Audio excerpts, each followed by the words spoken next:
Director General de Universidades y Enseñanzas Artísticas Superiores de la Comunidad de Madrid, y a los dos extremos de la mesa, sin que ellos quieran decir nada, pues la posición geométrica, quiero decir, Esther Esteban, que es la directora del INIA, el Instituto Nacional de Investigación en Tecnología Agraria y Alimentaria, y a la izquierda, el profesor Antonio Molina, director del Centro de Biotecnología y Genómica de Plantas.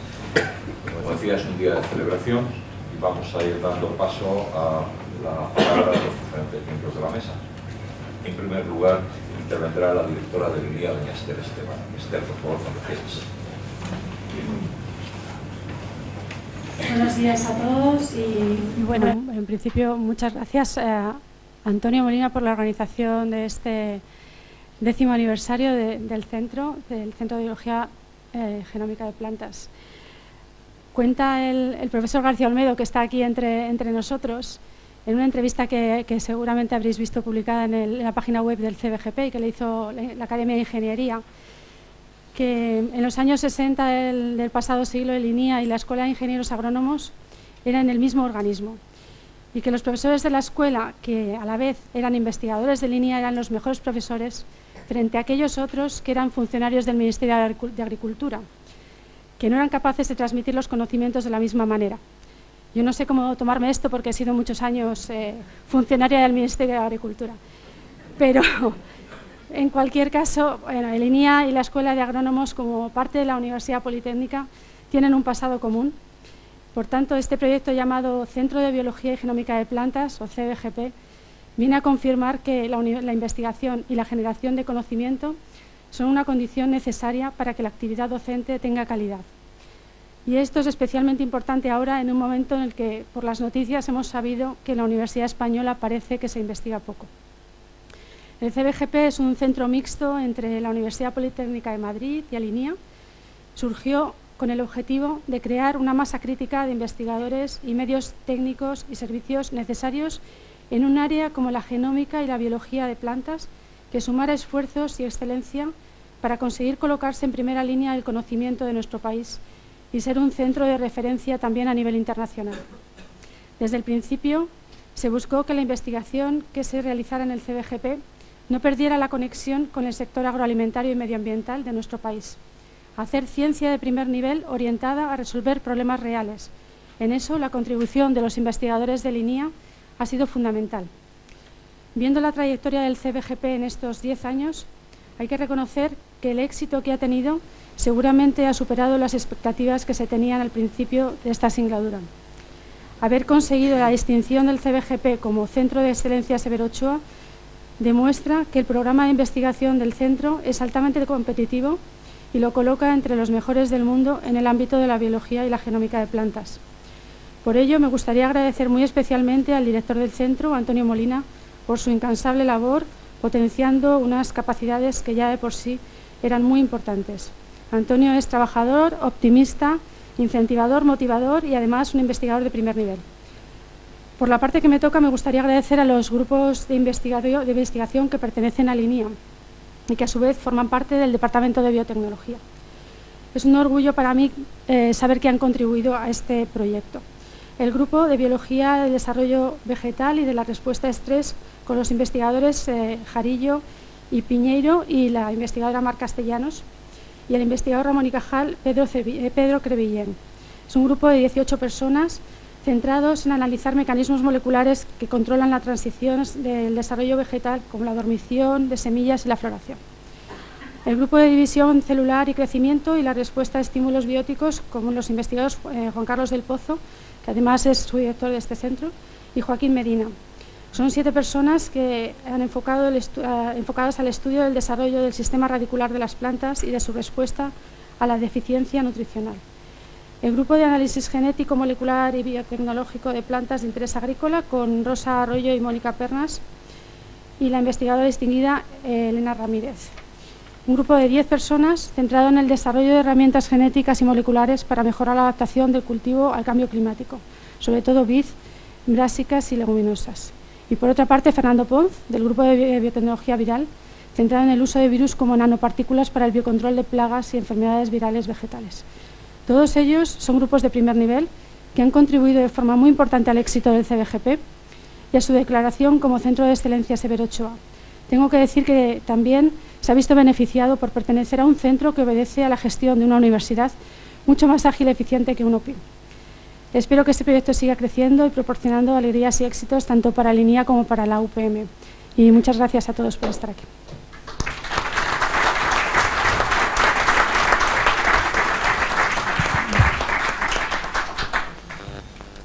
Muchas gracias a la directora del INIA y a continuación intervendrá el director general de Universidades y Enseñanzas Artísticas Superiores de la Comunidad de Madrid, José Manuel Torrero, por favor. Muchas gracias, rector. Compañeros de mesa, Rafael, director, directora. Para mí es un auténtico placer estar en este 10º aniversario por distintos motivos.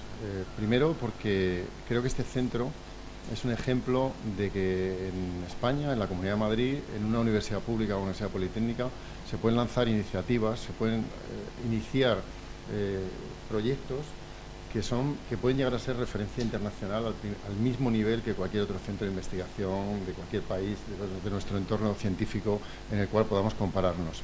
Y eso se hace de distintas maneras. Primero hay que tener la decisión de apostar por ello. En su momento el rector Uceda, que está aquí con nosotros, apostó por un modelo y por un entorno donde se pudiera hacer ciencia y tecnología distinto a lo que era normal o lo que es normal en la mayoría de universidades públicas españolas, y esa apuesta pues tiene unos riesgos que conlleva pues muchas peleas, mucho rozamiento, que hace falta vencer y que si se hace bien siempre conduce al éxito.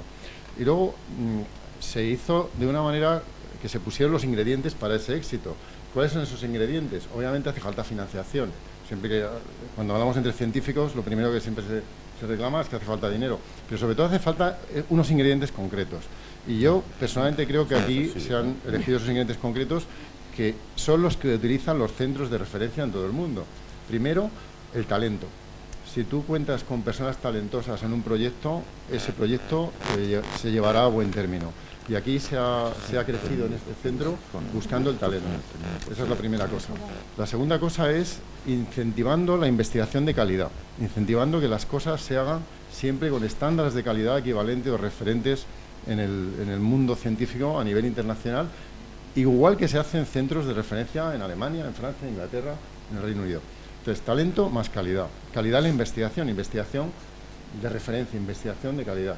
Y en tercer lugar, que la investigación sea orientada. En el siglo XXI nadie puede plantearse el poder hacer una investigación que no esté orientada. ¿Orientada a dónde? Orientada a la sociedad. La sociedad, que es la que debe tirar para generar conocimiento, para generar valor y que el dinero que se pone en esa investigación redunde en todos los ciudadanos. Por tanto, talento, investigación de calidad, investigación que sea orientada, que sea dirigida y, por supuesto, acompañada con una financiación y con unos recursos, hace que esto sea un proyecto de mucho éxito. Si además a eso le juntamos el entusiasmo, juntamos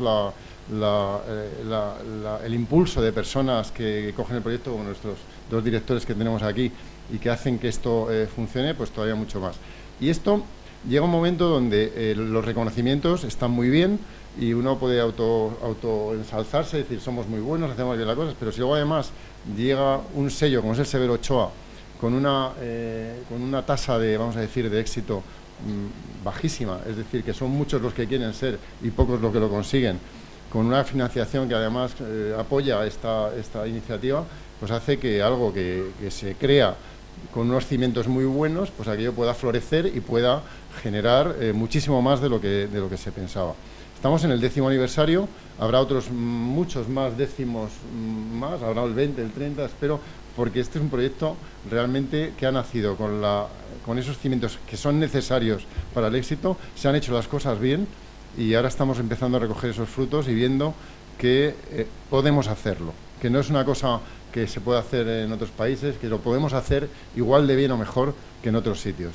Y nada más, dar la enhorabuena con mayúsculas y animaros a que sigáis trabajando en la misma línea y con la misma decisión.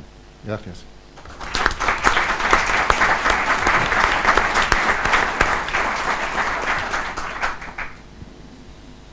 Muchas gracias, José Manuel. Y a continuación intervendrá el secretario general de Coordinación de Política Científica del Ministerio de Ciencia, Innovación y Universidades, don Rafael Rodrigo. Por favor. Muchas gracias, rector.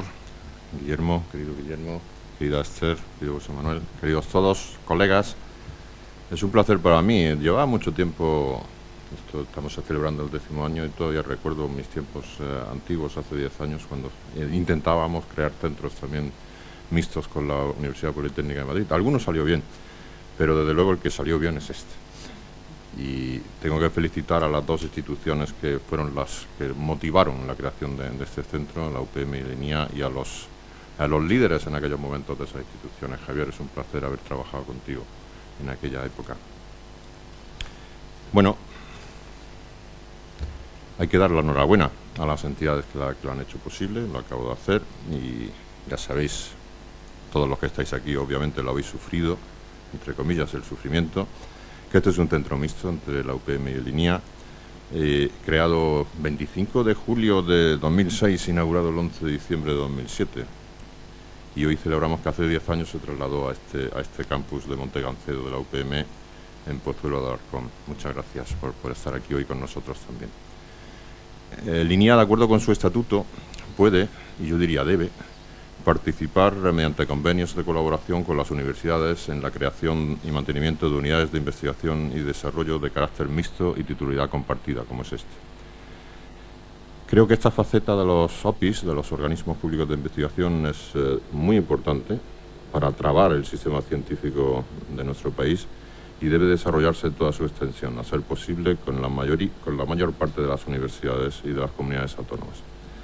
Porque en nuestro sistema, que no es fuerte desde el punto de vista económico y desde el punto de vista político, aunque sí lo sea desde el punto de vista científico, tiene la necesidad de que los OPIs y las universidades, que son los generadores del conocimiento por excelencia, se unan, y se unan en proyectos como este.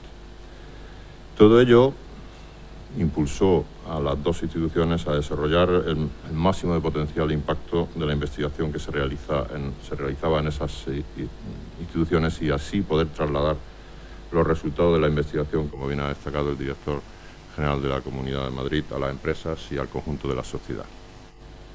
De hecho, si uno lee los fines de este centro, pues se encuentra potenciar la investigación científica y el desarrollo tecnológico en las áreas de ciencias agrarias, forestales y alimentarias. Estoy leyendo textualmente. Estimular la colaboración entre INIA y la UPM, que mejor manera que este. Participar en proyectos y programas conjuntos y potenciar las relaciones con las empresas de estos sectores, también con vistas a participar conjuntamente en proyectos de investigación y actividades de asesoramiento técnico. Pues yo creo que los resultados hablan por sí solos. Ya han destacado los que me han precedido en la palabra. El Severo Ochoa es un signo, una marca, un galardón de excelencia, y también yo destacaría esa transferencia a la sociedad y al sector productivo con las empresas creadas, y precisamente en un campus que está denominado como un campus de excelencia internacional. Qué mejor que tener centros también de excelencia en el mismo campus. En vuestro ámbito de la biotecnología y la genómica de plantas se han producido grandes cambios en los últimos años, casi en todos los sitios, pero en este son todavía más significativos. Y eso ha conducido a que hoy en día se conozca el genoma completo de muchas especies de plantas y de microorganismos que están relacionados con ellas. La ciencia, como ha dicho bien José Manuel, debe ser útil a la sociedad y adaptarse a sus cambios y a los nuevos desafíos que continuamente están surgiendo.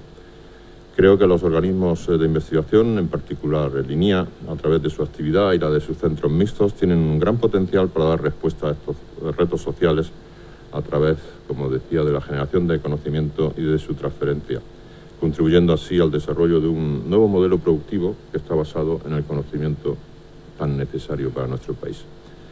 Además, centros como el CBGP ofrecen un entorno adecuado para atraer y retener el talento, logrando que sus trabajadores se identifiquen plenamente con la institución.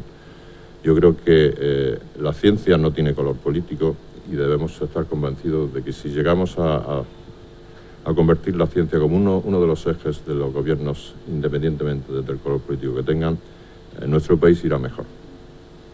Pues bien, desde el Ministerio de Ciencia, Innovación y Universidades y desde la Secretaría General contáis con todo nuestro apoyo. Estamos trabajando para recuperar y mejorar las condiciones del personal con nuevos procesos de incorporación y estabilización, poniendo énfasis en el desarrollo de la carrera profesional, por ejemplo, a través del Estatuto de Personal Investigador en Formación. Hay que empezar por dignificar la carrera desde sus inicios. Otro ejemplo es la oferta de empleo público o el refuerzo de las plantillas de personal administrativo. Antes citaba la estabilización y eso era fundamental para los centros como no solo este, sino todos los centros públicos de investigación. Estabilización de sus puestos de trabajo, que había sido una demanda reclamada por todos desde hace más de 20 años. También trabajamos para garantizar una mayor agilidad en el funcionamiento de los OPIs, ya que consideramos que la implantación de innovaciones organizativas en el ámbito de la administración es básica para que continúen cumpliendo con su misión en las mejores condiciones posibles. Hace menos de un mes se ha publicado el Real Decreto Ley, llamémosle 3/2019, en el plano administrativo, que fue promovido por el Ministerio y muy en particular por esta Secretaría General. Este Real Decreto contiene medidas para flexibilizar los procedimientos y trámites administrativos de los OPIs con el fin de mejorar su gestión y, en general, facilitar la gestión de todos los centros de investigación. Hemos procurado así agilizar la contratación de personal laboral para la realización de proyectos de investigación científica y técnica. Hemos intentado mejorar la gestión financiera de los OPIs de forma que aquellos que no tengan la condición de agencia estatal cuenten con una gestión financiera centralizada.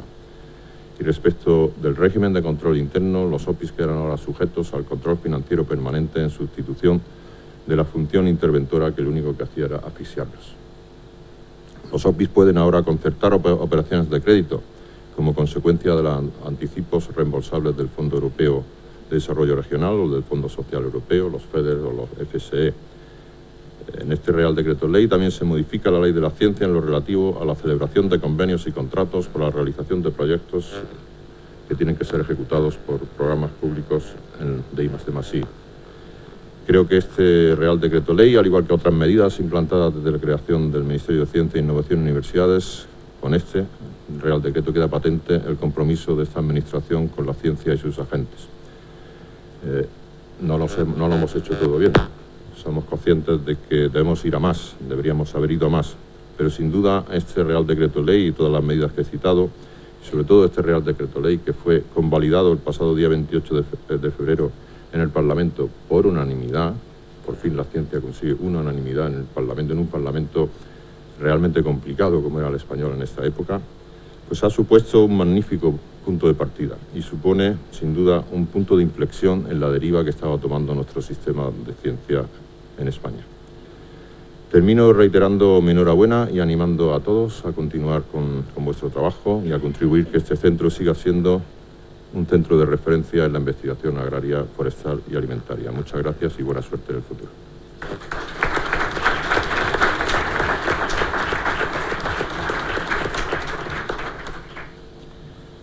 Muchas gracias, querido Rafael. Unas palabras por mi parte para terminar este acto de inauguración.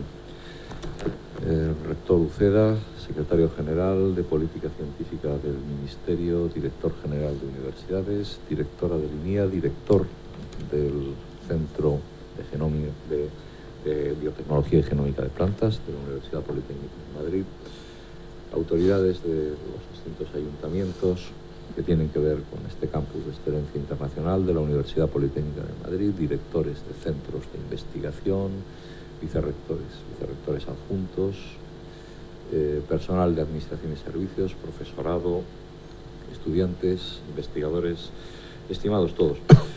Bien, son 10 años de celebración que hoy llevamos en este acto para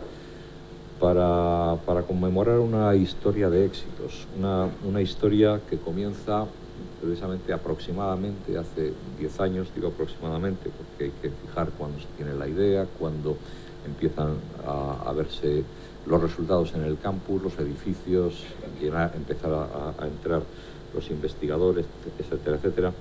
Pero al menos cierto que ello pues se debe a un lanzamiento inicial que creo que hay que agradecer, aunque hay muchas personas detrás, pues a quienes tuvieron la visión inicial.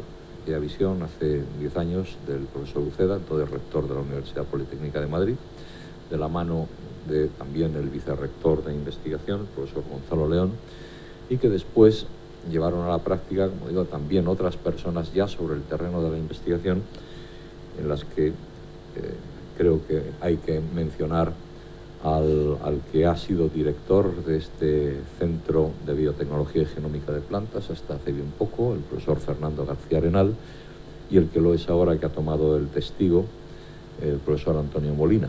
Llevamos ya 2-3 años, ¿no?, aproximadamente.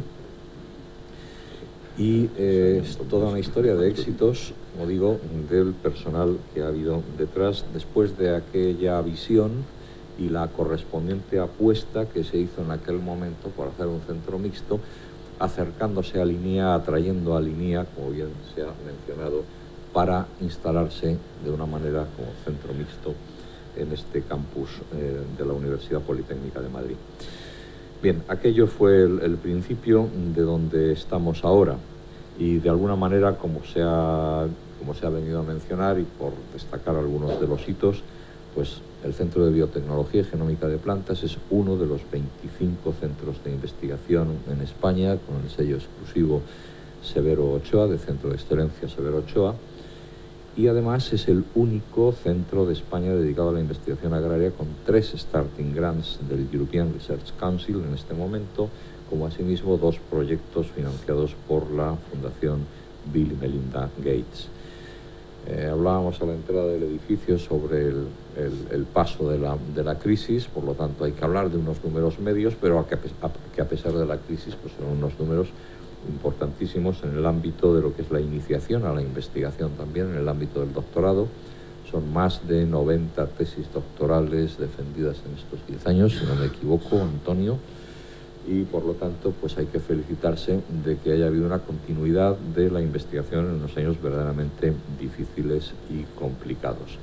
Por supuesto, el centro tuvo en su momento, al principio de esos 10 años, un papel importantísimo para que se consiguiera el sello de Campus de Excelencia Internacional para el lugar donde nos encontramos, a esa producción científica y a la promesa de producción científica en función de los mimbres que se estaban tejiendo en este lugar, en este edificio.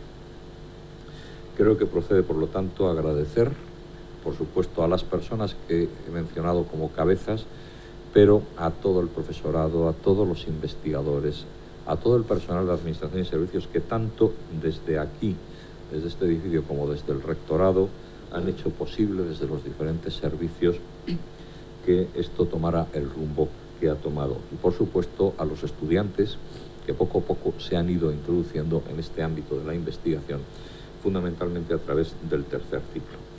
Y con ello se ha ido cumpliendo lo que es menester en un centro de investigación de excelencia, con personal de excelencia, y es una investigación de excelencia.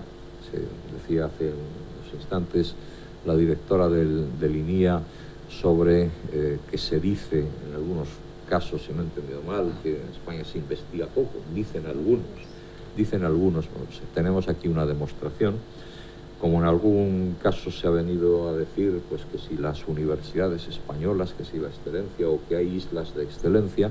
Entonces yo suelo decir por ahí pues que si tenemos que tener islas de excelencia, pues la Universidad Politécnica de Madrid es un archipiélago de islas de excelencia. Por lo tanto, pues bienvenido sea este concepto de las islas de excelencia, porque en definitiva está claro que aquí se hace investigación de excelencia. También es otra cuestión que se dice en España, que la universidad tiene poca relación con la empresa. Bien, pues tenemos aquí otro concepto de la isla de excelencia, puesto que en este centro de investigación, como asimismo en el ADN de nuestra Universidad Politécnica de Madrid, pues tenemos la presencia de las empresas dentro del tejido de formación e investigación de nuestra universidad, como asimismo tenemos un potencial enorme en el empuje de la emprendeduría, y este centro en especial es un exponente de ambas cosas.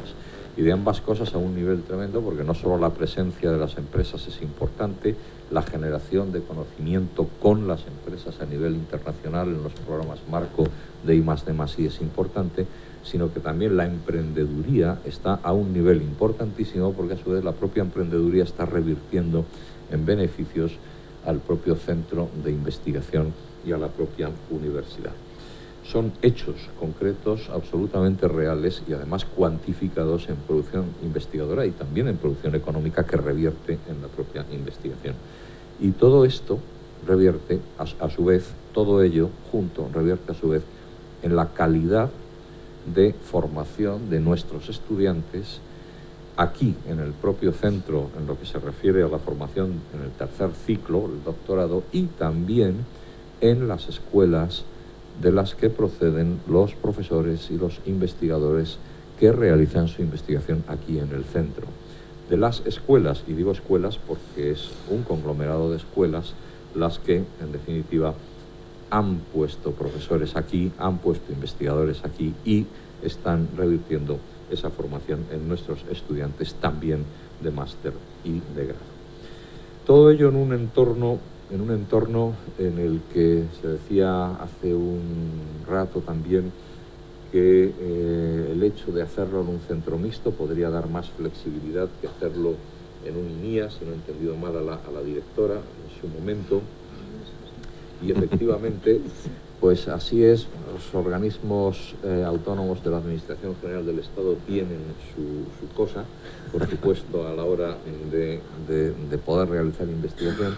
Y lo que es deseable es que las universidades pues no vayamos caminando hacia tener en ese contexto de ordenación del Estado, que siempre está cada vez que se hace alguna cosa de estas, no vayamos caminando también hacia tener más difícil una flexibilidad, esa agilidad a la que se refería la directora del INIA. Por supuesto, en plena transparencia, en plena rendición de cuentas, pero también en plena rendición de resultados científicos, resultados de investigación, resultados de innovación, resultados de transferencia y resultados de calidad en la formación de nuevos estudiantes.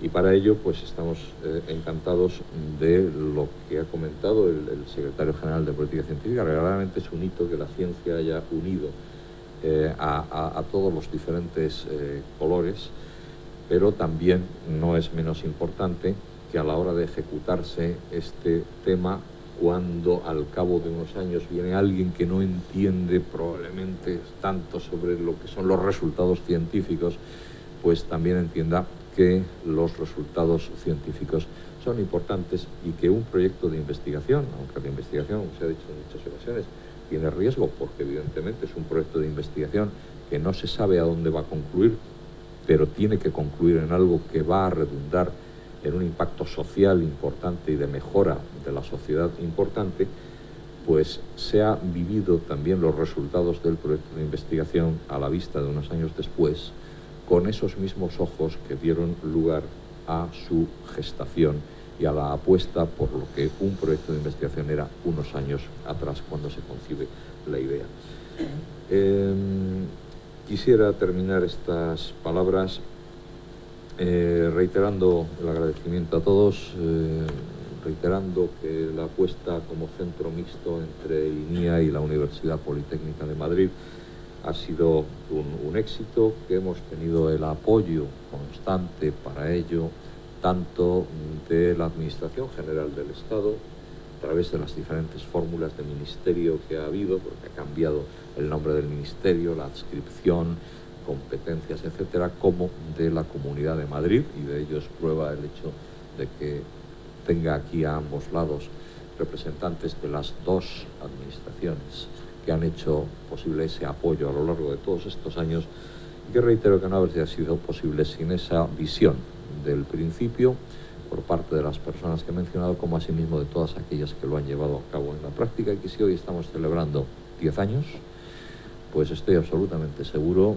de que celebraremos 11, 12, 13, 14, 15, aunque no son números significativos, pero siempre hay que celebrar. Seguramente no habrá ningún problema en que lleguemos a los 20, que ya se suele celebrar el número, los 25 se celebran siempre, y detrás de esos 25 vienen otros 25 y se celebran los 50, y en algún momento alguien estará aquí celebrando el centenario y más de la creación del Centro de Biotecnología y Genómica de Plantas de la Universidad Politécnica de Madrid. Muchas gracias a todos.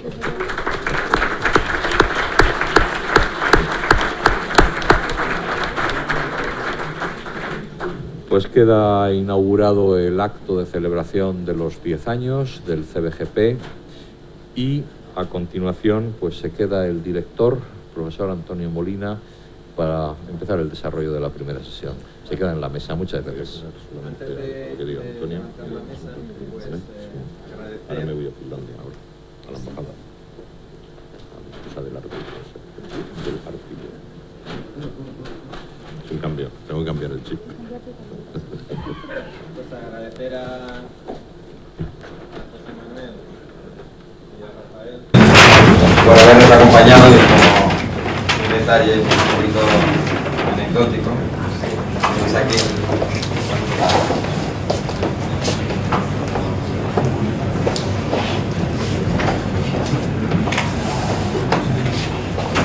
simplemente pues entregaros una placa. Esta es la suya.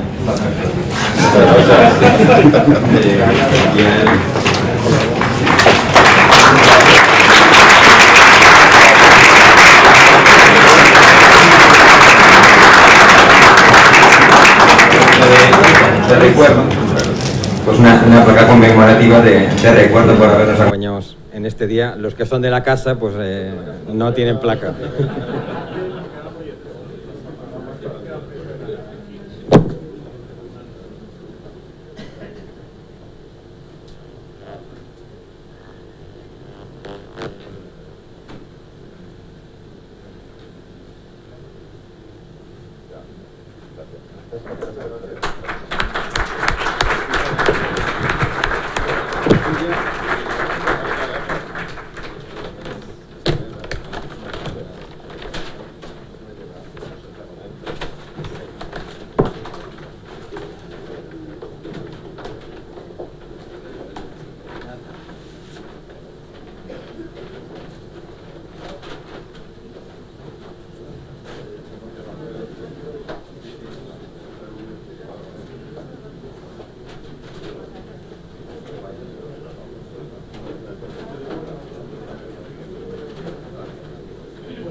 Ya hablamos, ¿vale? De todas formas, nos veremos de 5, ¿vale?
Bueno, pues buenos días y bienvenidos a esta celebración del 10º aniversario. Ya no tengo que agradecer a muchas de las autoridades porque se han ido, con lo cual el discurso va a ser más corto. Professor Paul Schulz-Lefert, thanks very much for accepting our invitation to this celebration and for giving us, after my talk, the keynote talk of this celebration. Y como digo, pues bienvenidos a todos, a empresas, a instituciones, a la comunidad CBGP, y para nosotros realmente es un placer recibiros hoy aquí. Ha sido un camino muy largo, realmente, aunque estamos celebrando 10 años, llevamos trabajando en este proyecto de manera intensa más de 13 o 14 años, diría yo. Bueno, Javier dirá que casi 15 o 16. Y lo que quiero presentaros en los próximos 15 minutos es lo que es ahora el CBGP, ¿vale? Y nosotros, bueno, como ha dicho José Manuel, es cierto que somos un grupo de investigadores y de personal en este centro que tenemos mucha ilusión, somos muy positivos, y yo creo que eso es muy importante a la hora de alcanzar los retos que nos planteamos. Entonces, como se ha indicado anteriormente, el centro es un centro mixto entre la Universidad Politécnica, en concreto profesorado de la Escuela Técnica Superior de Ingeniería Agronómica Alimentaria y de Biosistemas, antes ingenieros agrónomos, y la Escuela Técnica Superior de Ingenieros de Montes, Forestales y del Medio Natural. Y estos profesores dependían del Departamento de Biotecnología en su momento, en su fundación. De hecho, los investigadores de línea también venían del Departamento de Biotecnología. Y yo creo que esto ha sido una cosa muy importante, porque a venir los investigadores de dos instituciones del mismo departamento con una visión de la ciencia muy parecida a esto, favoreció muchísimo el que este proyecto haya tenido éxito.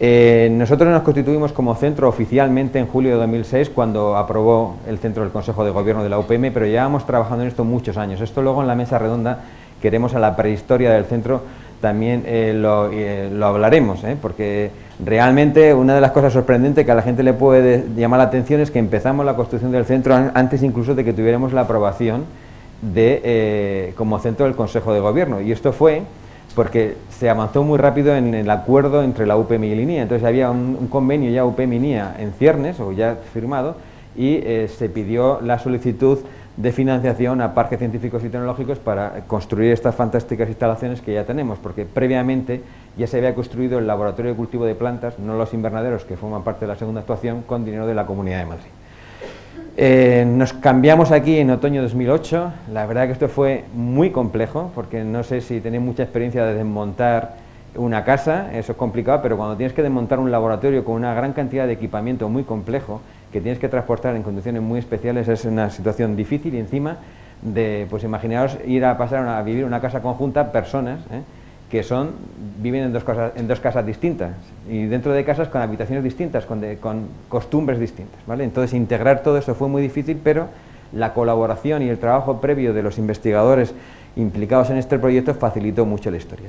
Quiero destacar que incluso antes de ser centro oficialmente, teníamos ya un comité de evaluador externo, y este External Advisory Board ha sido crítico en el progreso y el mantener los índices de calidad y de excelencia de este centro.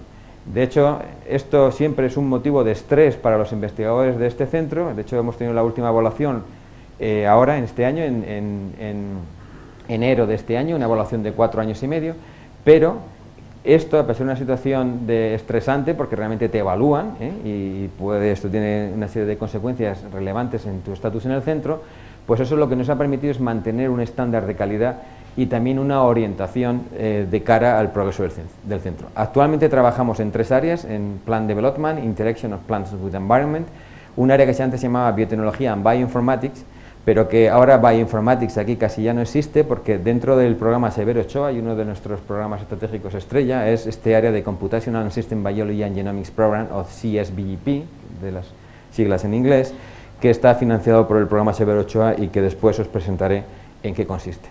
Bueno, esto es para que nos reconozcamos algunos en las fotos. Esta es una foto de la primera reunión de los 88 valientes CBGP, que tuvo lugar en Cercedilla, en la residencia de Lucas Olazábal, en noviembre de 2007, y bueno, por ahí podéis reconocer algunas personas que todavía siguen por aquí. Éramos más jóvenes, 11 años más jóvenes, pero aún así nos mantenemos en buena... Algunos de ellos es sorprendente porque están iguales, Es decir que... Entonces no sé si están haciendo una investigación biotecnológica adicional en su laboratorio, porque vamos a empezar a hacer una comparación, ¿vale? A ver. Bueno, como ya ha dicho Rafa Rodrigo, me he ahorrado esto porque estos son los objetivos que están establecidos en nuestro convenio UPM-INIA, ¿vale? Y entonces, pues generar conocimiento de calidad, conocimiento en genómica, desarrollar nuevas tecnologías, y esto es muy importante, transferir productos y procesos al mercado y la transmisión de la información en la educación. Y esto lo estamos haciendo de una manera muy intensa, porque no hay que olvidar que, sobre todo los que somos profesores de la universidad, tenemos una doble función, docencia, muy activa en estos años, porque igual que somos muy positivos y tenemos ilusión en el centro, pues también lo hemos hecho arrancando grados, máster, etcétera, y esto pues nos ha generado un trabajo adicional al que yo creo que hemos respondido de manera bastante bien. Bueno, el edificio en el que estamos es un edificio que tiene unos 7.400 metros cuadrados. Este es el cartel que teníamos en mayo de 2006, y este es el edificio en el que estamos ahora, donde tenemos toda una serie de laboratorios y aparte una serie de servicios de investigación, pues como por ejemplo en la plataforma metabolómica, también tenemos servicios de microscopía. De hecho, estos dos microscopios que veis aquí se han adquirido con el programa Severo Ochoa. Y pues tenemos unas instalaciones de seguridad biológica P3, fermentadores, laboratorio de electrofisiología, etcétera. Muchos de estos laboratorios además están en la red de laboratorios de la Comunidad de Madrid, y esto es muy importante porque siempre el objetivo del centro ha sido, si tenemos buena infraestructura, ponerla a disposición del resto de la comunidad, por supuesto de la UPM, de la INIA, pero el resto de comunidad. Y de hecho estas instalaciones, junto con estas que tenemos aquí, que son las estrellas, porque nosotros trabajamos en plantas, que son el laboratorio de cultivo de plantas y los invernaderos, pues muchas de estas instalaciones que veis aquí han sido utilizadas y están siendo utilizadas por empresas u otras entidades, pues de línea, etcétera. Y esto yo creo que es un motivo de orgullo, porque esto además lo que nos genera es una serie de recursos que son muy importantes para poder mantener el centro, porque lo que no tiene sentido es que tengamos infraestructuras de alta calidad y que no las tengamos funcionando al 100% de su operatividad. Nosotros tratamos de que esto no sea así, ¿vale? Entonces, en estos invernaderos, también con el programa Severo Ochoa, lo que hemos hecho es aumentar la sostenibilidad de estos invernaderos, pues cambiando pues de lámparas de sodio a como veis aquí, LEDs, que luego durante la visita podréis ver. Tenemos invernaderos excelentes, y lo que nos faltaba era una cosa, y lo que nos faltaba era el poder conectar este edificio que tenemos, el principal, con el edificio del laboratorio de cultivo de plantas. Y esto, afortunadamente, quiero agradecer a las instituciones, porque afortunadamente esto ya va a ser posible, porque ya hemos licitado la obra de conexión de los dos edificios. Este será el nuevo edificio de conexión, que es una expansión de unos 500 metros cuadrados del laboratorio de cultivo de plantas, y donde aquí, ahora que veis una sola persona, un figurante, lo que habrá es un montón de nuevas cámaras de cultivo que se han financiado o se van a financiar con el programa Severo Ochoa, y también esperemos con la ayuda de nuestras instituciones. Siempre pedir está bien, Y lo que veis aquí es este nuevo edificio, que lo que nos va a permitir es conectar aquel laboratorio de cultivo de plantas con el edificio que tenemos aquí a través de la planta sótano, como podéis ver aquí. Y esto es un avance muy relevante, porque esto lo que nos va a permitir es integrar toda la actividad del centro, ¿vale? Entonces, como digo, la obra ya está licitada, estamos pendientes de los permisos del Ayuntamiento de Pozuelo. Ahora se nos han ido aquí, no podemos insistir en esto, pero una vez que tengamos esos permisos, pues esperemos empezar a construir en el verano. Va a ser muy complejo este proceso, porque tenemos que sobrevivir haciendo ciencia asociado a esto, mientras que tenemos las obras en marcha. Bueno, ¿qué hacemos en cuanto a actividad de investigación? No voy a entrar a detallar todo lo que hay aquí, simplemente indicaros, como he dicho anteriormente, que tenemos trabajo de investigación en 4 áreas, y lo que quiero destacar con esta diapositiva son 2 cosas. Tenemos dentro del centro una estructura en donde tenemos grupos consolidados, que son los que realmente responden en ese proceso de evaluación, pero también tenemos un tipo de estructura muy interesante para captar talento, como ha dicho el director general de universidades, que son los Young Investigator Research Lines. Es decir, son grupos de investigación sin consolidar que están liderados por investigadores jóvenes. Todos estos investigadores jóvenes, Ramón y Cajal, captación de talento, tenemos la suerte en este centro de que todos tienen financiación del Plan Nacional o de la Comunidad de Madrid, etc. Y esto es una fuente de atracción de recursos y de nuevas ideas muy relevante para el centro. Dentro del área de desarrollo, sobre todo tenemos grupos INIA, pues trabajamos en transición floral, respuesta al frío, desarrollo radicular, importante para la nutrición, como luego se verá en el keynote del profesor Surt Leffert, y pues estos grupos jóvenes. Luego tenemos un área que es interacción de las plantas con el medio, y es esa interacción desde el punto de vista de la respuesta a estreses abióticos, pues alta temperatura, sequía, salinidad, y interacciones con patógenos, pues insectos, bacterias, hongos, y somos muy fuertes en la caracterización de cómo interaccionan los microorganismos beneficiosos con las plantas y cómo esas interacciones, estos microbiomas, determinan la productividad vegetal, porque esto afecta a la fisiología vegetal. Y aquí tenemos una serie de grupos, también tenemos Young Investigator Research Line, y además en algunos casos, algunos investigadores seniors de estos grupos consolidados también tienen sus propias líneas de investigación dentro del grupo, que es lo que llamamos Research Associated Lines, con lo cual tenemos un montón de proyectos de investigación dentro de un grupo consolidado, ¿vale?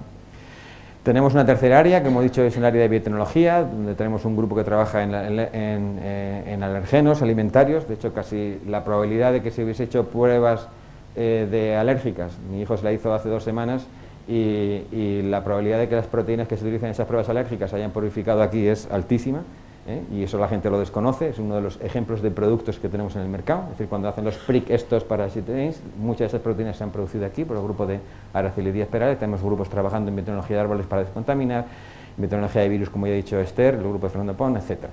Y lo que tenemos como nueva asociada a este programa Severo Ochoa es que ahora ya somos un centro de genómica. Antes lo éramos, pero ahora lo somos de verdad. ¿Por qué? Porque hemos arrancado este programa de Computational System Biology and Genomics, donde tenemos 2 incorporaciones. Mark Wilkinson ya estaba aquí, pero Jaime Huerta, CEPAS, es el nuevo investigador a través de la convocatoria INIA que se ha incorporado, que trabaja en Computational Evaluation and Genomics, y tenemos todo este conjunto de investigadores que hemos captado a través de la convocatoria de captación de talento en la Comunidad de Madrid o del programa Severo Ochoa. Christoph Wagner, Alejandro Couce, que llega en julio, Jaime Iranzo, que llega en junio, y tenemos una plaza pendiente de seleccionar de la convocatoria Beatriz Galindo. Esto va a dar una fortaleza muy grande al centro, y esto es crítico para fortalecer el máster de Biología Computacional que hemos arrancado este año con mucho éxito y que luego mencionaré, ¿vale? Todo esto va a formar parte de una estructura que lleva asociada el comprar un clúster de computación que estamos terminando de negociar con las empresas.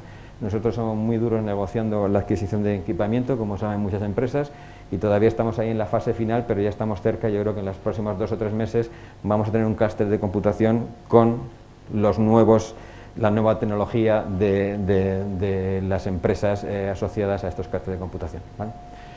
¿Cómo estamos ahora? Pues tenemos 22 grupos de investigación, y lo que quiero destacar aquí son 3 cosas. La primera de ellas es que desde el origen hay un número muy sustancial de grupos nuevos. Es decir, que el centro está creciendo. Es decir, no todos los grupos que vinimos aquí siguen siendo grupos, hay algunos que han desaparecido, otros que se incorporaron y se cambiaron a otro centro de investigación. Hay una tasa de movimiento muy alta.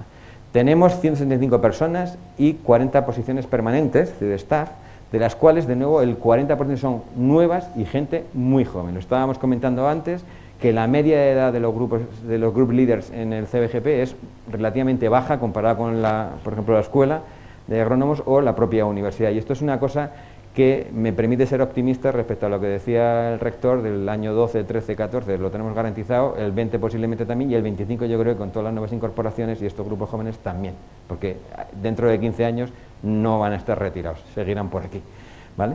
Luego somos muy activos en captación de talento, tenemos 7 personas, de estas 7, 5 Ramón y Cajal, 2 de la Comunidad de Madrid, y lo más importante, el cambio más importante que ha sufrido esto es que ahora tenemos 43 postdoctorales y 52 predoctorales, 19 técnicos y 3 personas de la administración y muchos estudiantes. ¿Y por qué destaco esto? Porque si vemos cómo es la estadística de crecimiento, aquí tenemos el total, estos son los 88 famosos, esto de la foto de Cercedilla, y de estos 88 hemos pasado ahora, bueno, 175, estas semanas han llegado 5 más, con lo cual 180, es un incremento muy sustancial, pero yo lo que quiero sobre todo destacar es cuál es la distribución. Y lo que hay que destacar aquí es que nos estamos convirtiendo en un centro internacional porque el porcentaje de postdoctorales que tenemos en los grupos ahora es muy alto. Y esto significa el tener una ciencia de gran calidad, ¿vale? Si veis cómo es el porcentaje de postdoctorales, ahora de hecho hay más postdoctorales que staff y, como veis, el número de PhD students ha crecido de manera muy importante, ¿vale? Bueno, pues no voy a entrar a daros mucho detalle de lo que es el centro, simplemente he tomado esta diapositiva que viene de la presentación que le hicimos al External Advisory Board durante la evaluación para daros algunos datos del centro. Es decir, el centro, en cuanto a ciencia de excelencia, en el último periodo que se nos ha evaluado ha publicado 400 artículos. Lo más llamativo es que el 87% de estos artículos están en las revistas del cuartil 1, es decir, el 25% de las mejores revistas. Y lo que es también muy llamativo es que el 72% son artículos en revistas de 1, las mejores, ¿vale? El número de citas de estas revistas es altísimo y eso da una idea del impacto. Lo que quiero además destacar es que si comparamos la evaluación anterior, que fue la de 2011-2013, como podéis ver, el incremento aparte del número total, que se ha casi multiplicado por 2, el número de artículos en revistas de alta calidad ha subido mucho, pero es que en la parte de D1 se ha duplicado. Y yo creo que esto es un motivo de orgullo porque, a pesar de la crisis, la actividad ha sido muy elevada y la calidad de la investigación se ha mantenido. Como veis, y ya se mencionó antes, tenemos muchísimos fondos de proyectos internacionales y de empresas, como por ejemplo los dos de la Bill y Melinda Gates. Nuestros estudiantes hacen cursos de innovación, aquí es un entorno de innovación muy relevante y pues tenemos una acta de actividad de creación de empresas, 2 ya creadas y otras 3 que estamos en fase de creación a lo largo de este año, empresas que yo creo que pueden llegar a movilizar pues posiblemente entre 15 y 20 millones de euros en los próximos años en inversión, si conseguimos convencer a los Venture Capital de que esto son ideas brillantes. Y luego pues tenemos toda una serie de patentes y productos en el mercado, y aquí tenéis algunos de los productos en los que hemos contribuido a desarrollar y que se encuentran en el mercado, más aparte de los alergenos que ya mencioné anteriormente, ¿vale? El centro colabora con muchísimos grupos de investigación. Aquí tenéis un mapa de letras de cuál es la frecuencia de colaboración con diferentes grupos a nivel nacional. Como veis, por proximidad con el Centro Nacional de Biotecnología tenemos una estrecha colaboración, el Instituto de Biología Molecular y Celular de Plantas, el CRAG está por aquí al lado, porque tenemos un representante, el subdirector del CRAG, está por aquí por algún sitio, pero es cierto que, por ejemplo, con el CRAG tenemos que intensificar esa colaboración, sobre todo teniendo en cuenta que el CRAG Genomics es también uno de los centros de excelencia Severo Ochoa en el área de agricultura.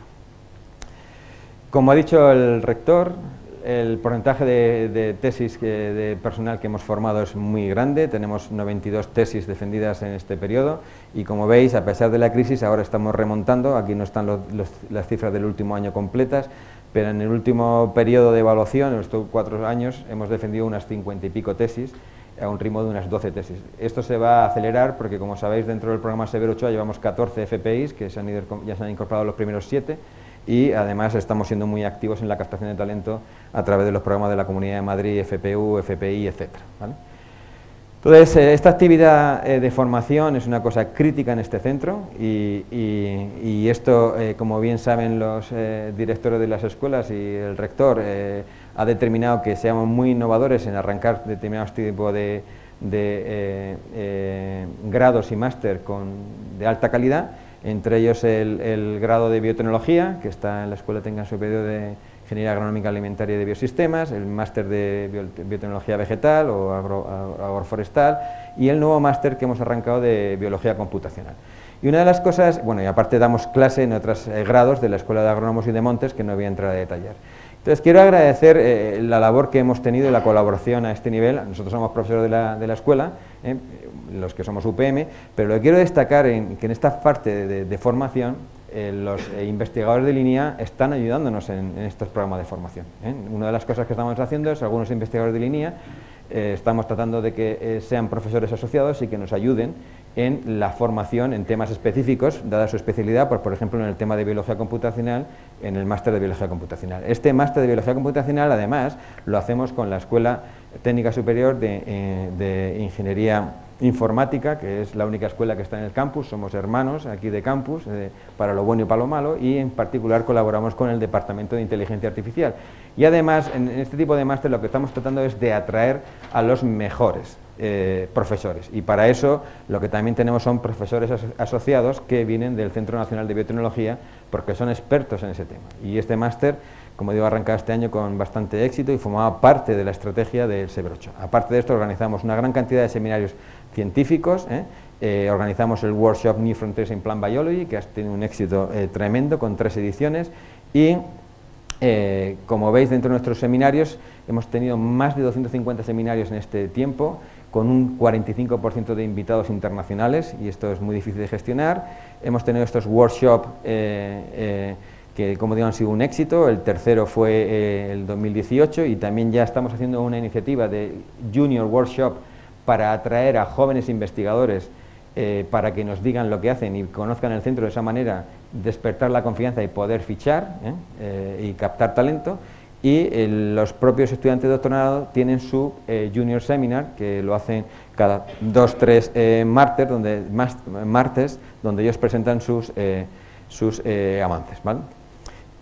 Somos muy activos también en la parte de ciencia y sociedad, y aunque ahora se han ido los representantes del ayuntamiento, una de las cosas que queremos es que, ya que nuestro centro está en Pozuelo, la Facultad de Informática está en el término municipal de Boadilla, aunque estamos en el mismo campus. Esto es una cosa que es muy difícil de gestionar, pero una de las cosas que estamos tratando ahora de que el centro realmente esté interaccionando desde el punto de vista de divulgación, de formación a nivel de colegio y de institutos con los colegios e institutos de los términos municipales donde nos encontramos. Y tengo el placer de indicaros que en ese sentido ya estamos arrancando un proyecto que creo que todavía no lo puedo anunciar, porque no hemos sacado la nota de prensa, pero es un proyecto con el aula medioambiental del Ayuntamiento de Pozuelo, en el que va a participar el CBGP, que es un proyecto muy interesante de tecnología robótica y de genómica, ¿vale?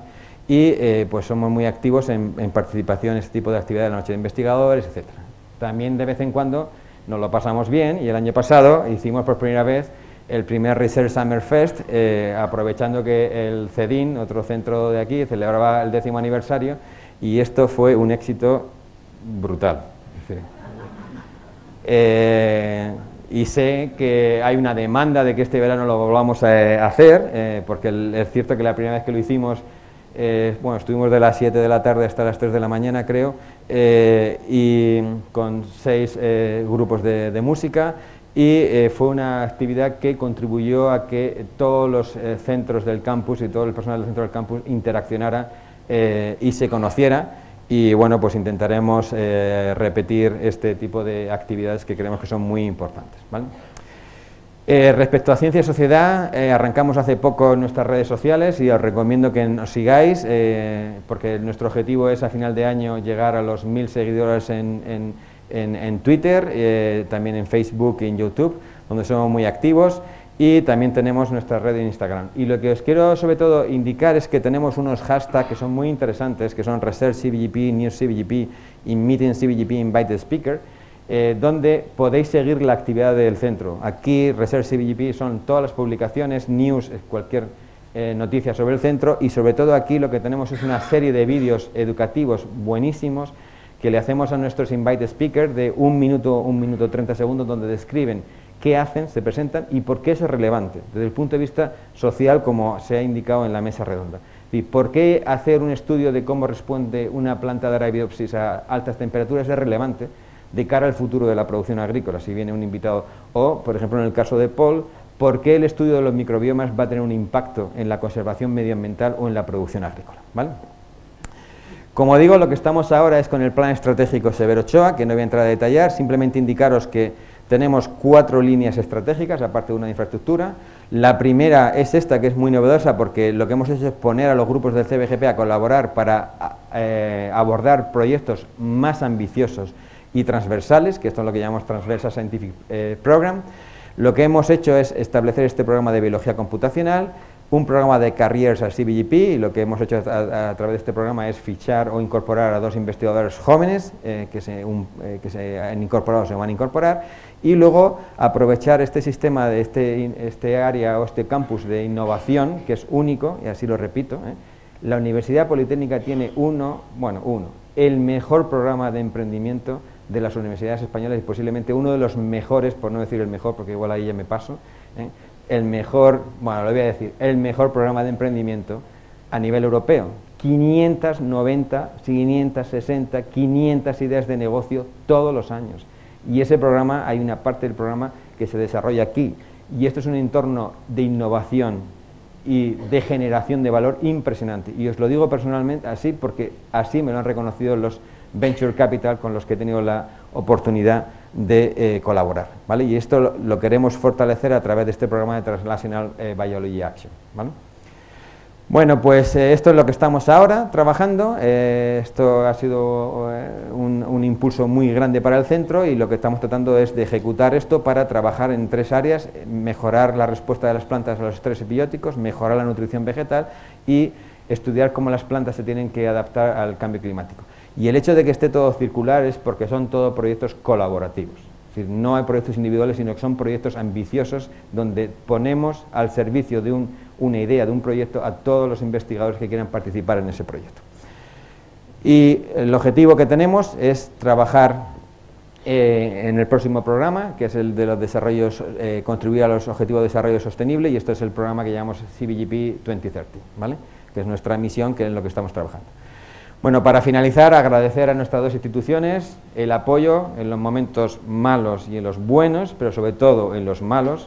De luego, Esther y Rector, Guillermo, ha sido fantástico mi experiencia durante estos años. Creo que la relación que tiene ahora la UPM y Línea es idílica, esperemos que no se rompa, porque os recuerdo que en 2 años tenemos que renovar el convenio UPM y Línea, ¿vale? Que esto no se nos olvide, ¿vale? Por supuesto, a las escuelas de agrónomos o ingeniería agronómica alimentaria y biosistemas y de montes forestales de medio natural, a los departamentos de biotecnología vegetal y de biotecnología y línea, biotecnología y biología vegetal, sobre todo al departamento de biotecnología y biología vegetal, que tiene mucha paciencia con esta historia de nuestra doble vida que llevamos, de investigadores y profesores, y muchas veces es muy difícil el poder cuadrar las 2 actividades, pero creo que la armonía que tenemos es excelente, y eso ha contribuido también a que podamos captar talento, ¿vale? A los ministerios y a la agencia por el apoyo, sobre todo al programa Severo Ochoa. Sin este apoyo sería imposible. A la Comunidad de Madrid, a través de su PRICIT, la cantidad de inversión que se está haciendo en ciencia en la Comunidad de Madrid es muy destacable, a pesar de que la gente lo desconoce. Al Ministerio de Educación en su momento por Campus de Excelencia, y al CAI por el soporte que nos da, ¿vale? Luego, por supuesto, son las agencias internacionales, a empresas y fundaciones, y lo más importante son las personas. Entonces, en la segunda parte, en la mesa redonda, hemos llamado la mesa redonda CBGP Evolution from Gene Test, o genes o gentes, que es un doble juego de palabras, to function. Y una de las razones es porque, evidentemente, los que trabajamos en biología molecular, los genes son necesarios para la función, pero en el caso del CBGP, las personas, las gentes, han sido claves para que funcione el centro, ¿vale? Y hay muchas personas a las que tendríamos que agradecer, muchísimas, no voy a poner aquí todos los nombres, pues sobre todo los del comité evaluador externo, los de ahora y los de antes. Una persona muy particular a la que tenemos que agradecer, y que por desgracia, por una serie de cuestiones administrativas, ahora no es investigador del centro, que es Juan Imperial.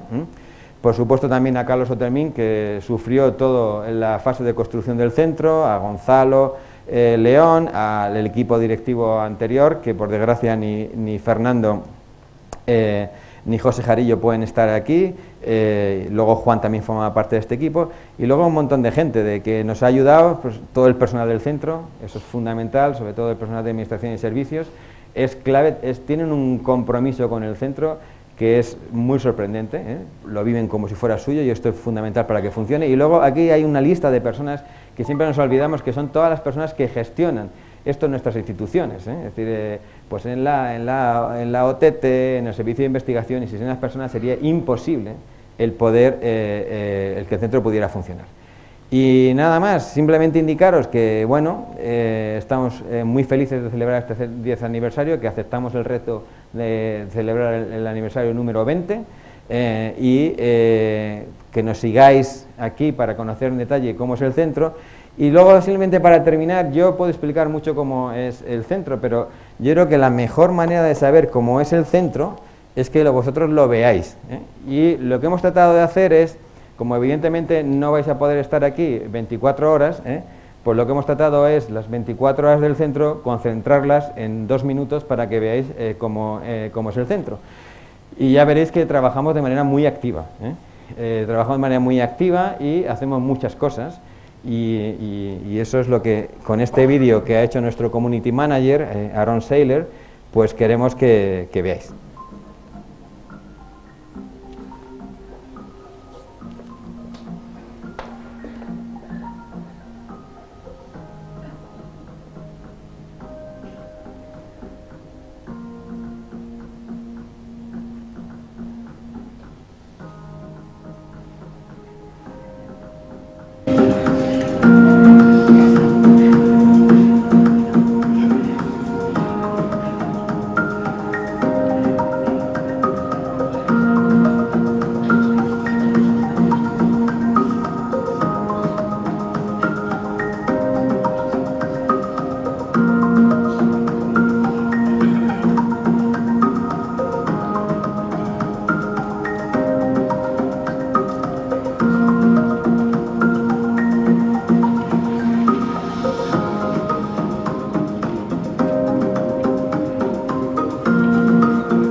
Nada, muchas gracias.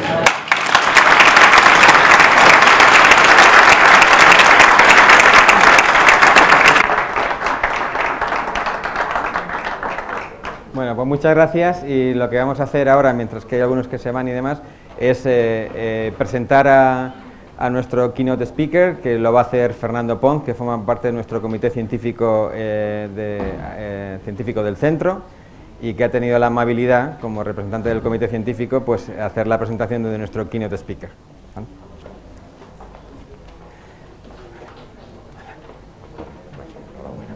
Nada, gracias. Gracias. Le envía el vídeo a Alberto y Comunicación por si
Hola.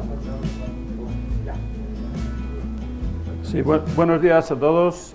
Como ha dicho Antonio, yo, para aquellos que no me conozcan, soy Fernando Pons, investigador del centro, y en nombre del Comité Científico Asesor Interno, órgano que también existe en este centro, pues tengo el gusto, el honor y el privilegio de presentar a nuestro keynote speaker en esta celebración, el profesor Dr. Paul Schulze-Lefevre.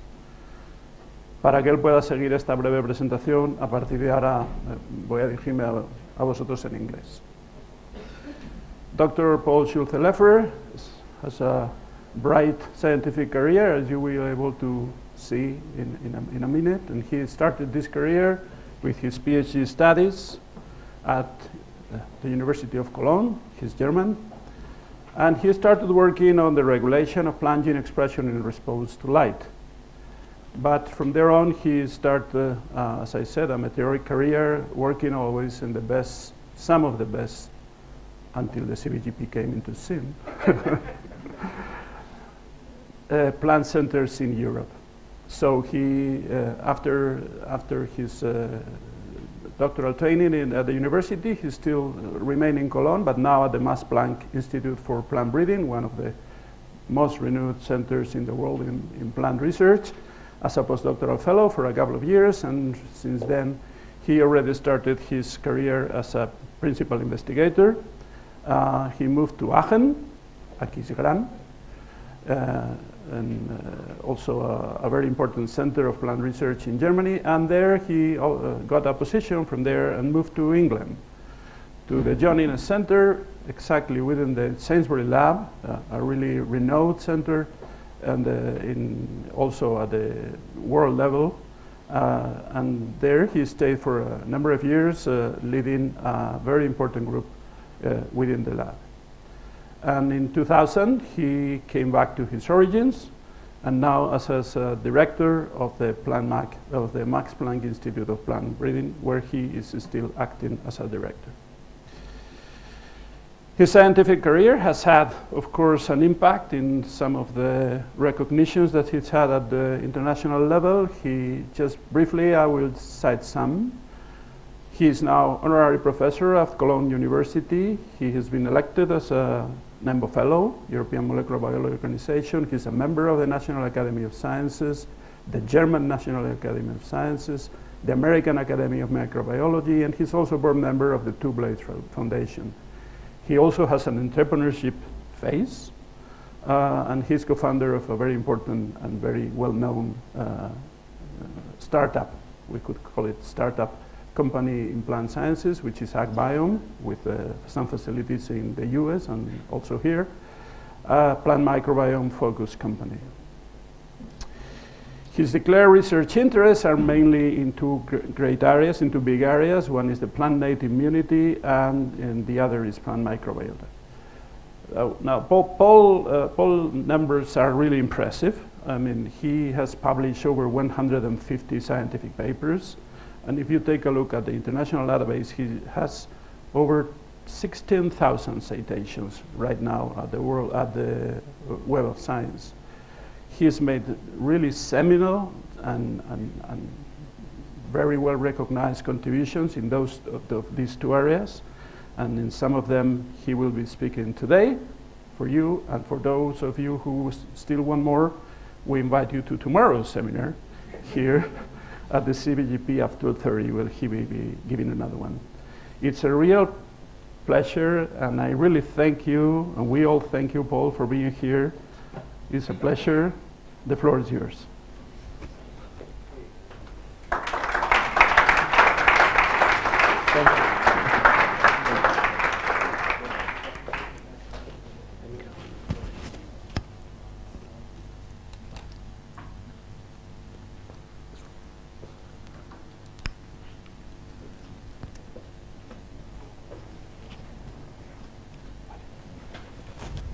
Yeah, I think that will work. You can understand me? Yeah, okay. Good. And if we can get the presentation started, then I think we're all set. And maybe I should first just say, Thank you very much for this very kind introduction and for the invitation to visit the Institute. It's not my first visit. And actually, when I was asked whether I would give a presentation on this occasion, on this 10th anniversary, I immediately accepted, because I can assure you, I very much enjoyed long-standing research collaborations with several researchers in this institute, including, for example, Soledad Sacristan and, of course, Antonio as well.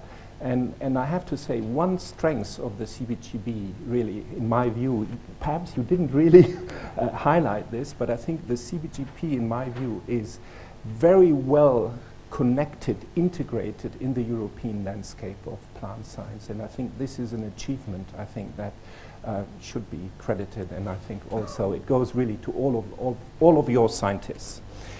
All right, so, yeah, as mentioned in the introduction, I have two hearts.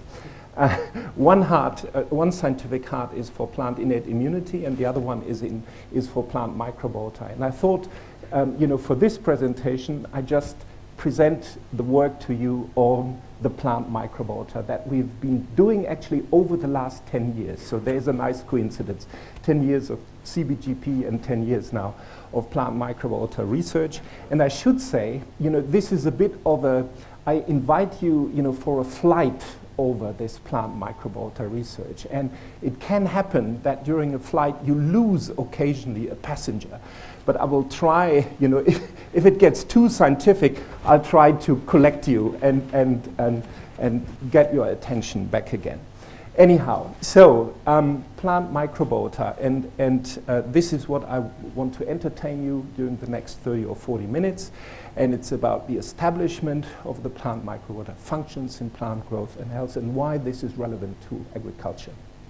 And just to really acknowledge a number of scientists in my lab in Cologne at the Max Planck Institute, and you will see here also a scientist actually at the CBGB, Soledad Sacristan, and you will understand why later during the presentation. So I thought that to get started, plant microbiota research is still a relatively young research field. It started really only 10 years ago. And it's really remarkable, if you think this through nowadays, that only since 10 years or so, that I think it's widely accepted now in plant science that all healthy, asymptomatic plants in nature that are growing outside, they live in association with a rich diversity of commensal microorganisms. So microorganisms that populate and densely grow on these healthy, asymptomatic plants. And just a little bit of terminology here. The sum of the microbial cells that colonize a healthy, asymptomatic plants, that's called the plant microbiota. And the sum of the microbial genomes that you find associated with the plant, that's called the plant microbiome, just to make that distinction clear. Now, an important feature of the plant microbiome is illustrated here. We see colonization of this healthy plant in the cartoon, both the above ground and below ground part called the phyllosphere and the rhizosphere.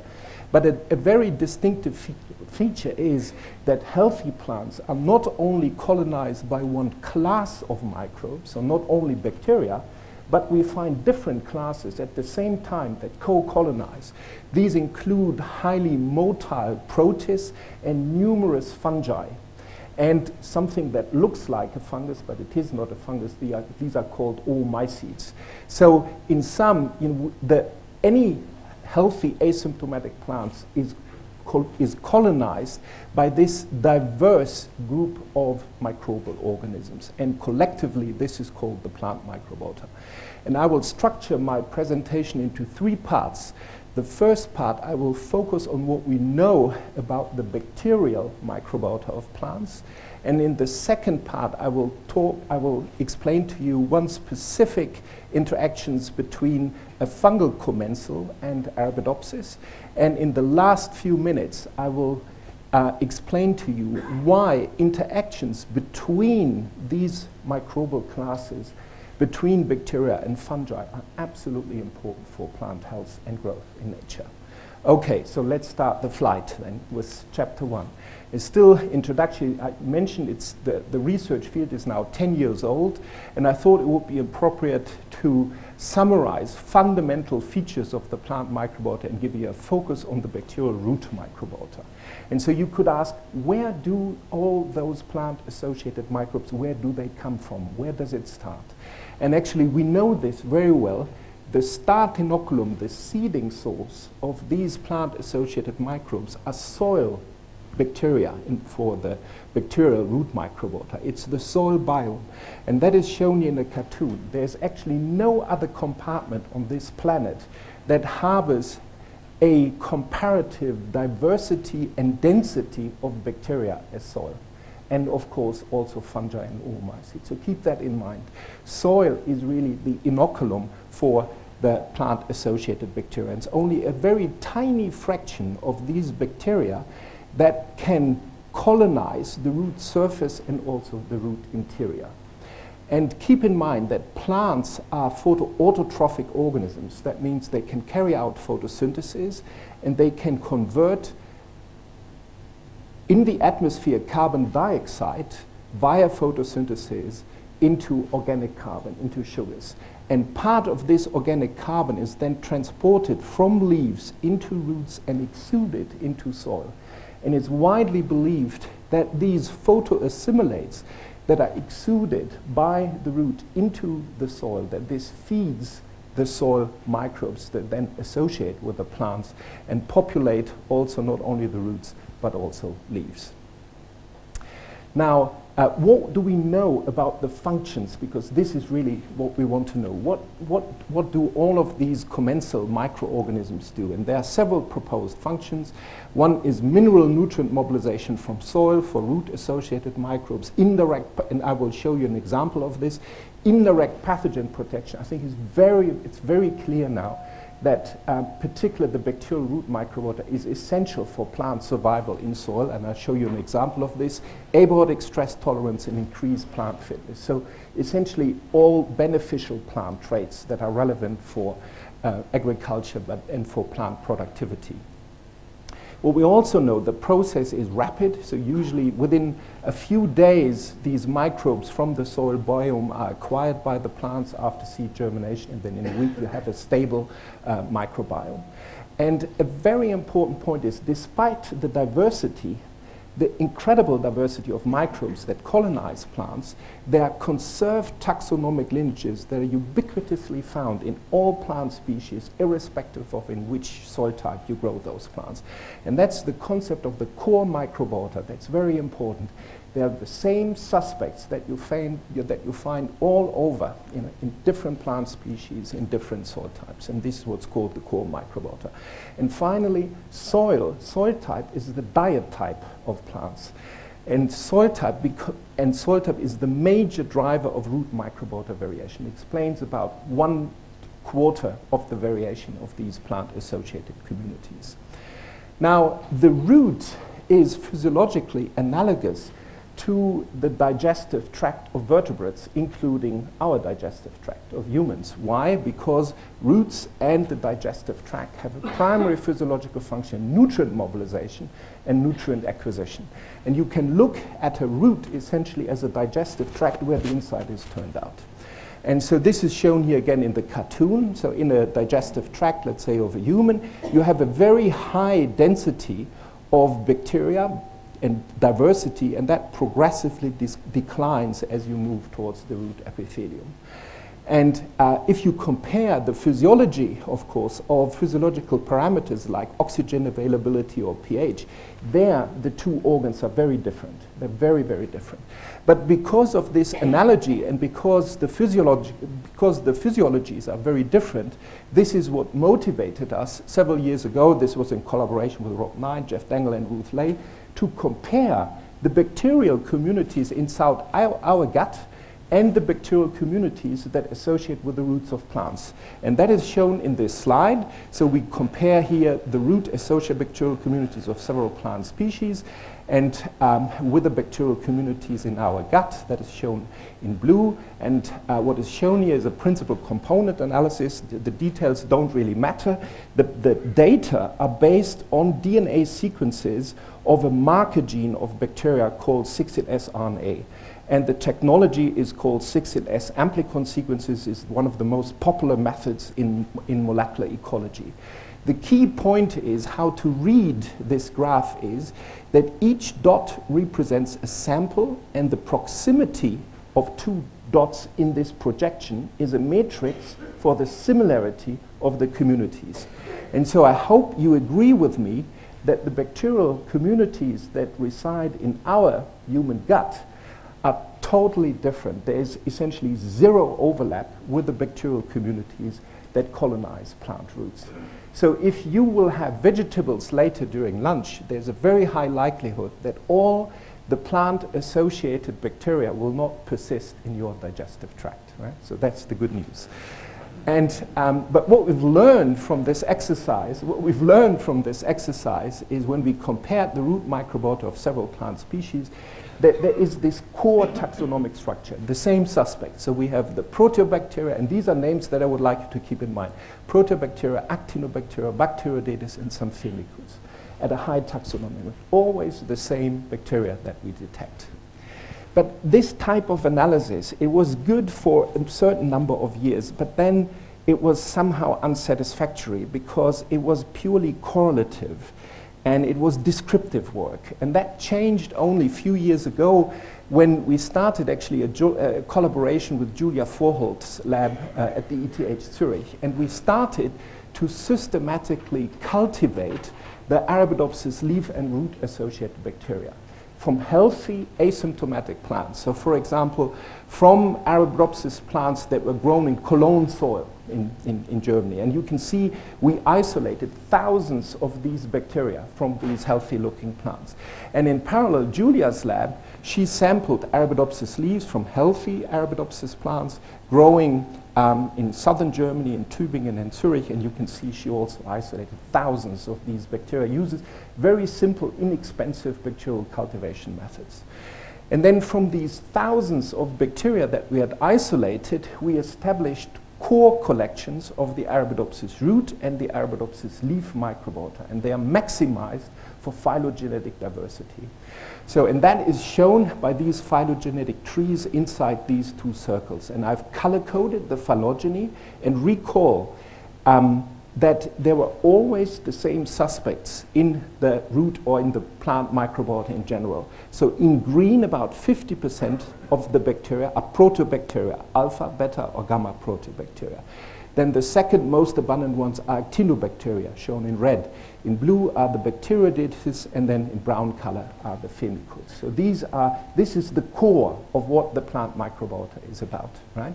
And then we've done a little bit of calculation because what you see in the inner circle, these are, if you wish, the bacterial species that we can detect on a plant with cultivation independent methods and the sequences of the marker gene. And what is shown in the outer ring, those are essentially bacterial sequences of cultured bacteria that correspond to the sequences that we detect with a culture independent method. And when you cross-reference those two databases, you can calculate what is the recovery rate, what percentage of bacteria that we detect with culture independent method can we actually culture.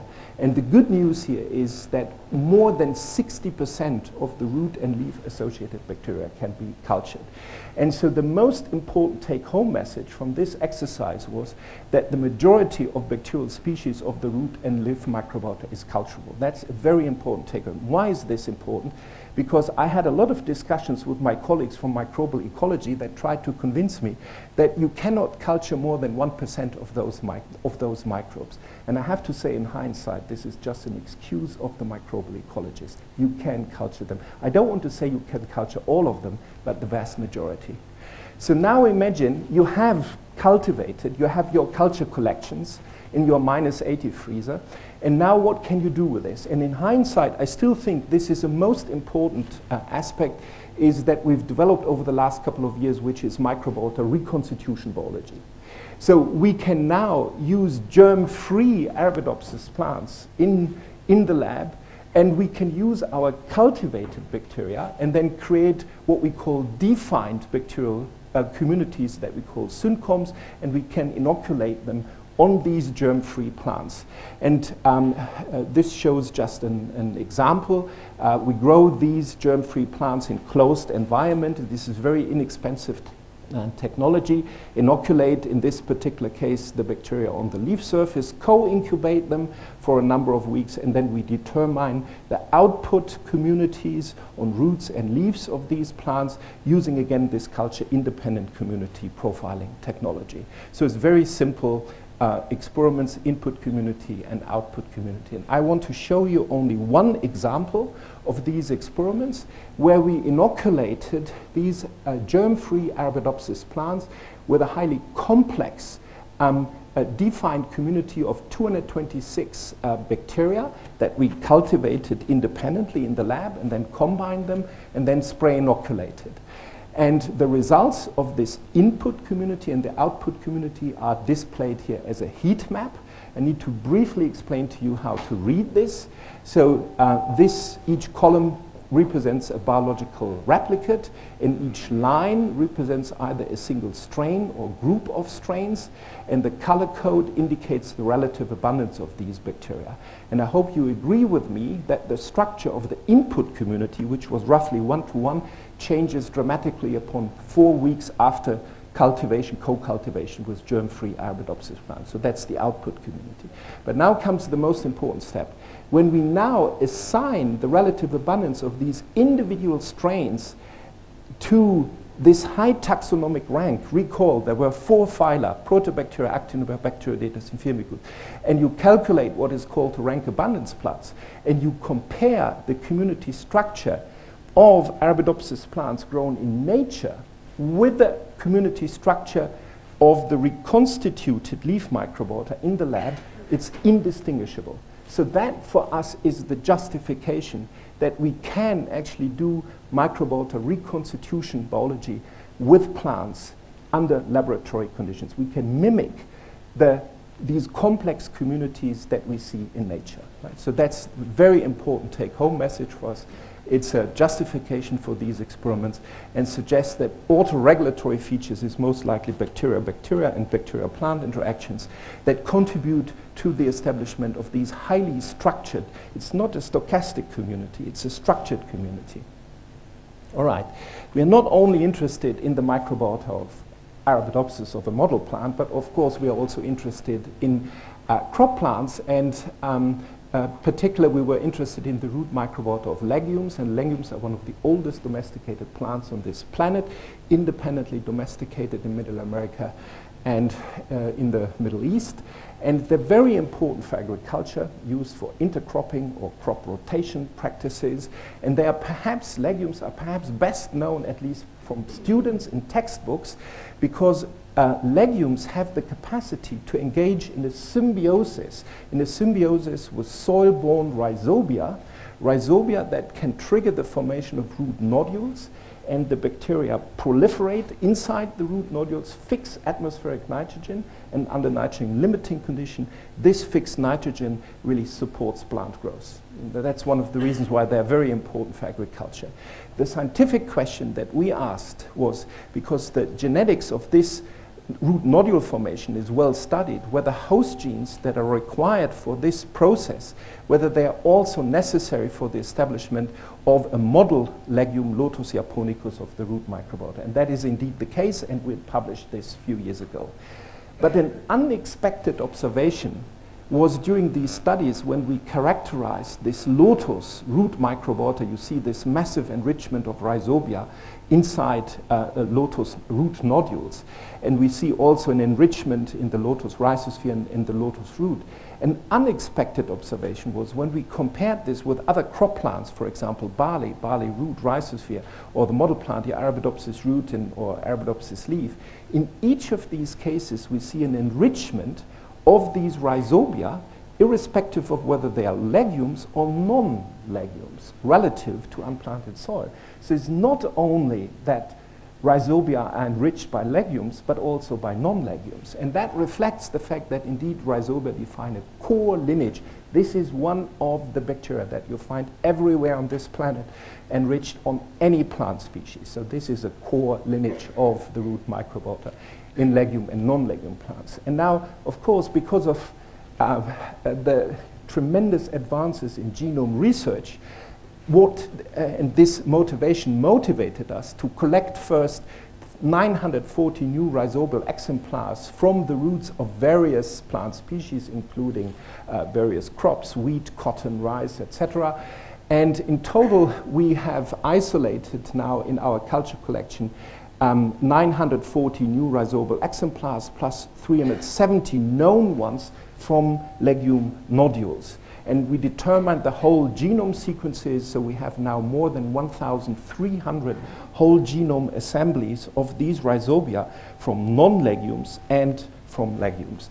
And this is actually the price to generate those whole genome assemblies, has dropped significantly over the last couple of years. So I think those exercises are now really affordable. And Ruben Garrido-Orta, actually a very talented computer scientist, he did a comparative analysis of these 1,300 rhizobia genome assemblies. And the phylogenetic tree is shown here.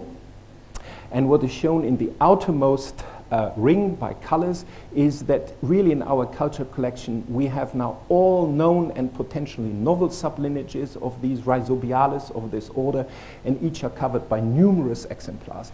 And just to put this into context, these are 1,300 genomes. This is, remember, the core culture collection from the Arabidopsis root microbiota. Rhizobia, I think we have 10 rhizobia in that culture collection. Now we have 1,300. So we have a 100-fold greater depth of these rhizobia from that associate that are enriched in plants, in legumes and non-legumes, and the whole genome sequences. Now recall the symbiotic rhizobia of legumes, they can fix atmospheric nitrogen. And this is mediated by a bacterial gene that encodes a nitrogenase, NIFH, and several other genes. And so what Ruben did is he's inspected the genomes for the presence of these genes and other genes required for nodulation, and this is now highlighted in green color. So these are the green leaflets in this phylogenetic tree. And what he noted was that in our culture collection, for each major phylogenetic lineage, we also have a black leaflet. So rhizobia that do not fix, that do not have the capacity for nitrogen fixation. And these were almost all of them that do not fix nitrogens are enriched in the roots of non-legumes, right? That's important. So, and if you now look at the phylogenetic tree, then the topology of the tree, it strongly suggests that the capacity for nitrogen fixation and nodulation was acquired multiple independent times in each rhizobial sublineage. And it also suggests that the last common ancestor of all these root-associated rhizobes was most likely a root commensal of a non-legume plant and did not have the capacity for nitrogen fixation. So what we conclude from this observation then is that the capacity for rhizobia to associate with roots without nitrogen fixation is evolutionarily ancient, and that happens in all plant species. And then through most likely horizontal gene transfer, they acquired the capacity for nitrogen fixation and then engaged in this highly specific symbiosis with legumes where they fix then nitrogen. And this process is not unilateral, so this process is not just going in one direction, because we see actually some rhizobia that look very similar to the green ones. They've recently lost the nitrogen fixation. They are still capable to colonize roots of non-legumes. So it looks like as if this is a dynamic process. Right? So now you could say, you could ask the question, well, so what? These rhizobia of non-legume plants, they don't fix nitrogen. Are they just sitting there? And so the question is, do nitrogen-fixing rhizobia commensals in non-legumes influence root growth? And this was tested actually by Thomas Nakano using germ-free Arabidopsis plants and simply measuring primary root lengths. And you can see that most of these single rhizobia that do not fix nitrogen, they can still promote root growth, right? So that's a characteristic feature of these rhizobia. Not all of them, but the vast majority. A very important control. These are sister lineages, also belong to the core microbiota called Caulobacteria swingomonalis. They can colonize just like the rhizobia roots very efficiently, but they do not promote root growth, right? So I think this is where I would like to draw the line on the first chapter, and I'd like to come back to the second one and tell you a little bit about the fungi that live in association with healthy asymptomatic plants.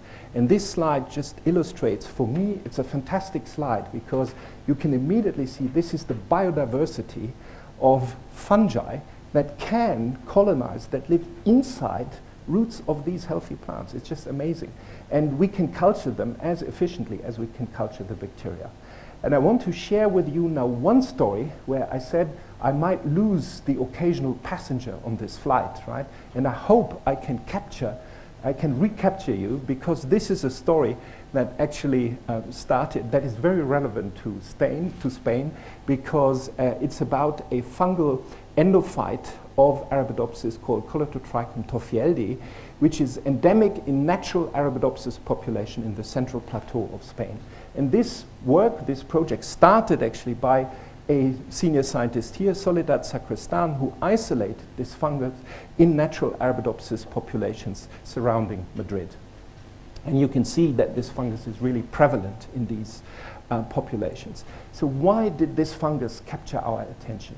Well, first of all, because it was just called Coledotrichum, and we isolated it from healthy asymptomatic plants. But it's known that essentially all characterized Coledotrichum fungi cause diseases on plants. They're parasites, they're pathogens.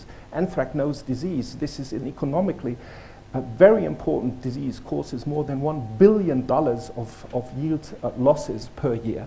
And these fungi, these Coledotrichums, can cause diseases on fruits and on leaves and on roots. And when we compared the genome sequence of this Toffieldi, the fungus that we isolated from healthy Arabidopsis, that Soledad isolated from healthy one, with the pathogenic ones, it turned out they're very closely related. This is actually the cousin of Toffieldi, Incanum, which is a pathogen of brassicas, including very important brassica crops. So, and the last common ancestor of Toffieldi and Incanum was very likely also a pathogenic Incanum strain. So what this tells you is that a lifestyle switch from pathogenic growth to commensalism or to beneficial growth can happen in very short period of time. Very short means evolutionary in about 35 million years. So one important clue to get an idea, what this Toffieldi really, what this fungus can do, why it can help Arabidopsis plants, is if you walk out and look at the central plateau of Spain, it's a very harsh environment with marginal soils. So all the macronutrients for plant growth, phosphate, nitrogen, is very low amount, in particular phosphate. And you can hardly detect, hope you can see that there are actually some Arabidopsis plants that grow in the central plateau. And this is where Soledad actually collected them here.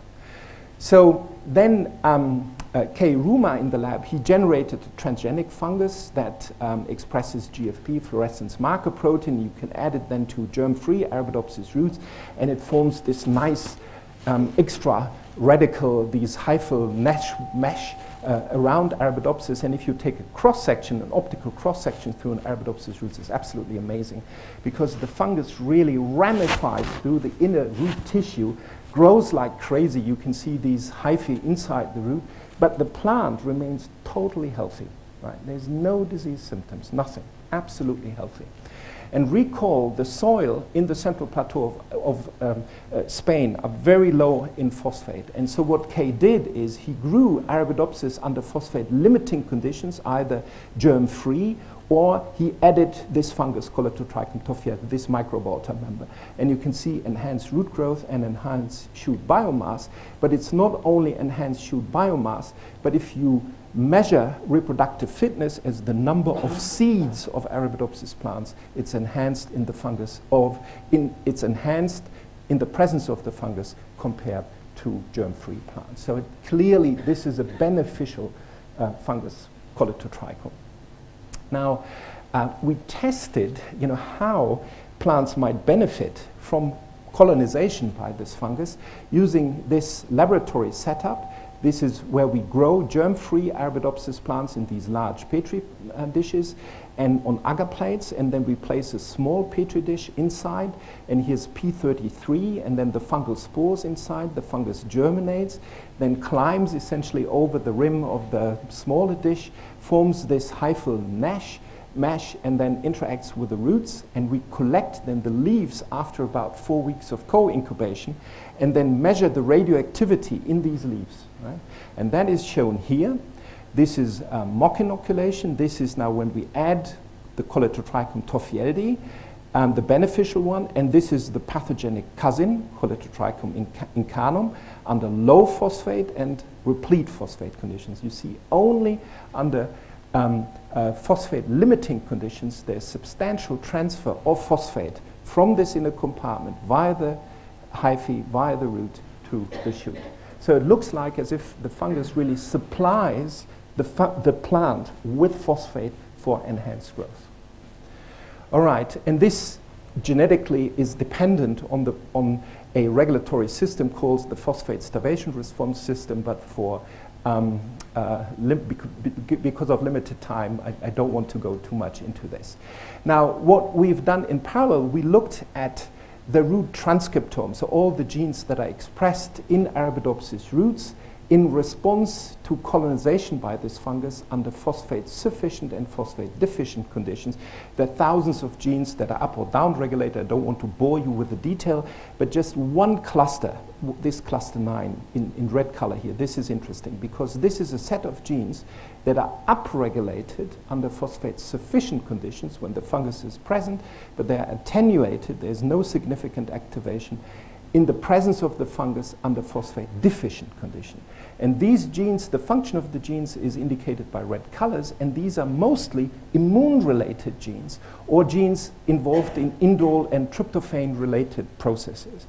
So it looked to us as if under phosphate limiting condition, the plant dampens its immune system, and under phosphate sufficient, when it has enough phosphate in the environment, it just activates immune responses to the plants. And this really then helped us to set up a genetic test, because a few years ago, actually my former postdoc Pavel Bednarek had identified these compounds from Arabidopsis called glucosinolates that are synthesized via this pathway that are absolutely required for effective immune responses to leave pathogenic microorganisms. So this is an essential pathway of the immune response of Arabidopsis to leave pathogens. And you can use one little genetic trick. You can use a double mutant at this stage, and these are called CYP79B2B3 double mutants. The plants grow normal to wild-type plants in the germ-free condition, but now when we added this beneficial fungus, right, on these partially immunocompromised plants, within 5 days, the plants are dead. And they're really dead. So this is something that, for me, this was an eye-opener, because what it suggests is that a branch pathway of the innate immune system is necessary to limit colonization by a beneficial microbiota member.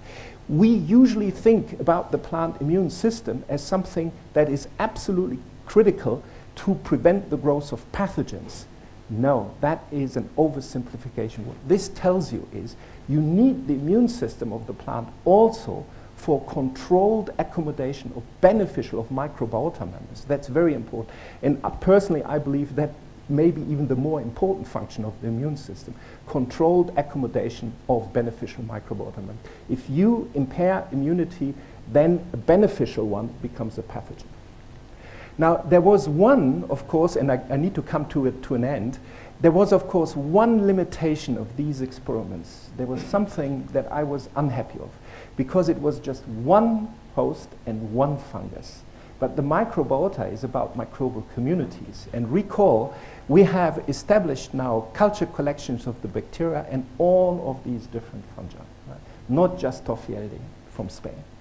So this is why we felt it is appropriate now to reconstitute in the lab what we call multi-kingdom communities, synthetic multi-kingdom communities. So where we have germ-free plants, we add then either only the fungi or only the bacteria, only the oomycetes, or combinations of them, and then measure plant performance. And initially, we wasted literally 6 months of time with this calcined clay system because it's inappropriate. You can't, the fungi just do not survive in this matrix. It was total disappointment. But now we've adopted a system that I think it's called the flow pot. It's a soil-based system. It's sterile soil developed by James Creamer. We think it's a much better proxy for the complexity of the soil microbes that we see in nature.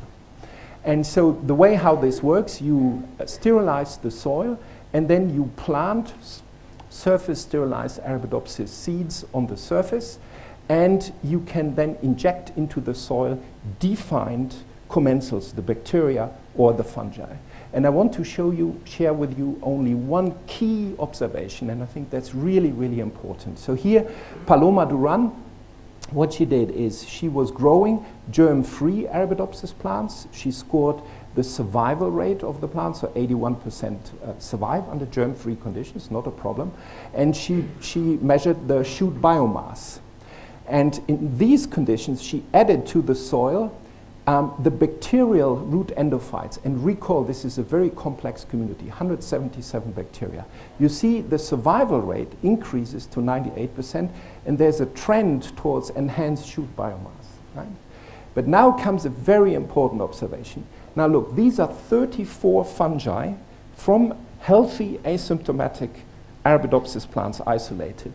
But we now add them to this germ-free soil. And you can see all the plants, 100% of them are dead. Right? There's not a single survivor. These oomycetes, you get a similar observation. Very few plants survive and they grow poorly. You can also use the combination, of course, this is shown here, fungi and oomycetes. Everyone is dead. Right? But as soon as you co-incubate bacteria and oomycetes, bacteria and fungi, or you reconstitute the multi-kingdom microbiota of bacteria, fungi, and oomycetes, you fully rescue growth. And look at this.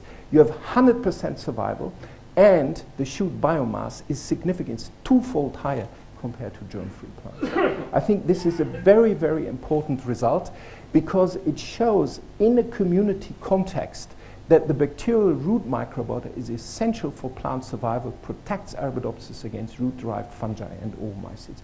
I think this is a very significant, in my view, a very significant observation. And it tells you something, that the contribution of the bacteria and the fungi and the microbiota is not equivalent. The bacterial microbiota is far more for plant growth and health than the fungi are. Most of the fungi are actually detrimental to plant growth. Right? And it's the bacteria that control this. And what this also tells you is that the plant has essentially outsourced some of its defense activities or of its immune activity to the associated bacteria to deal with all of these nasty fungi and oomycetes.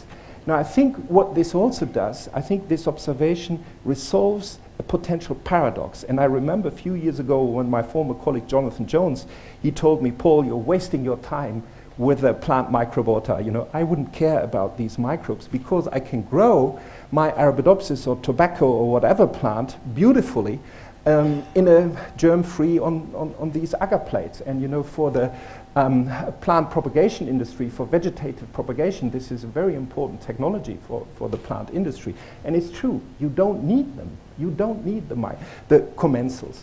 But this is a synthetic environment. This is agarose, is not natural soil. So in natural soil, where you have all the bacteria, fungi, and oomycetes, the bacterial microbiota is essential. And what this tells you is the functions of the root microbiota for plant host, for performance, it's dependent on environmental context.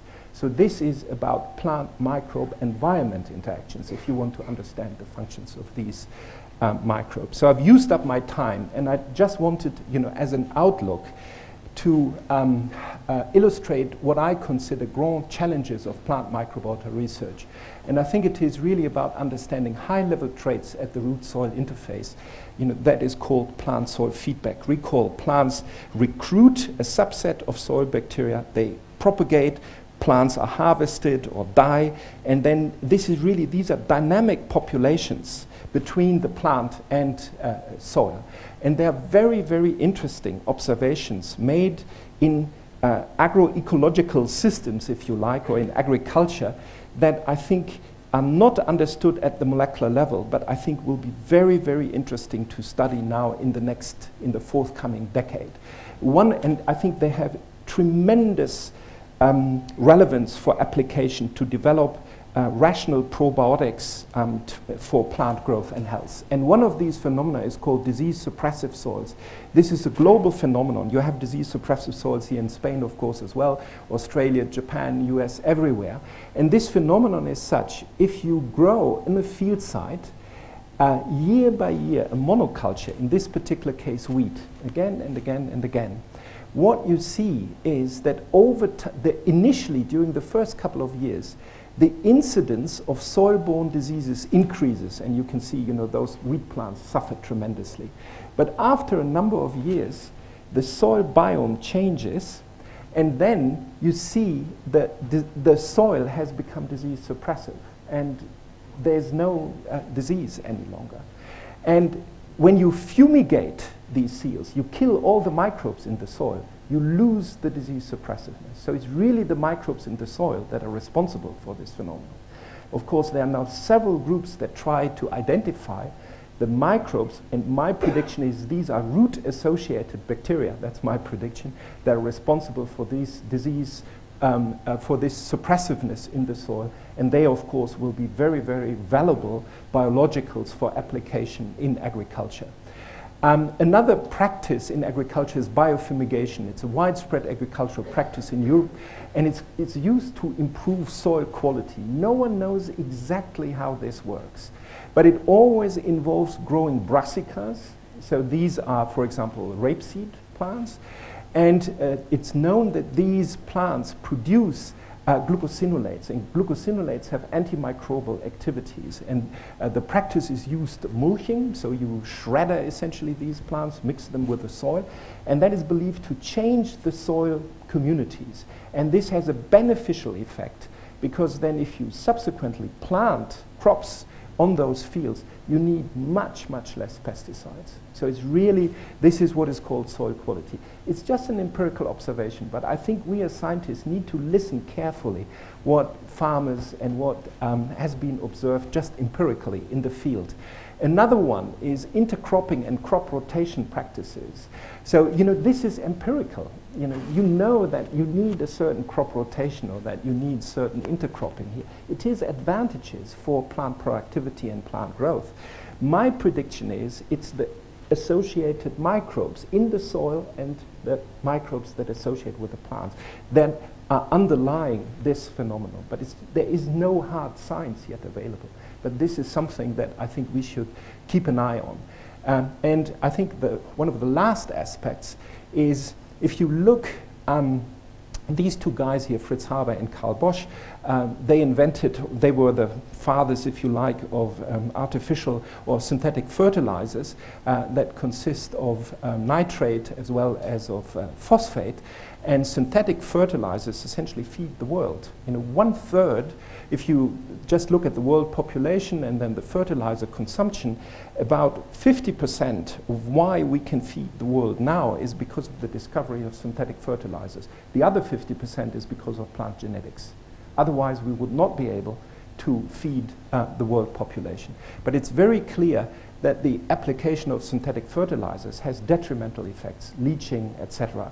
So there is a need, after 100 years, to come up with alternative methods to provide these macronutrients to plants. And I've shown you Coledotrichum tophieldae as one example, because it's not phosphate limitation per se, it's just the bioavailability of the phosphate that is rate limiting.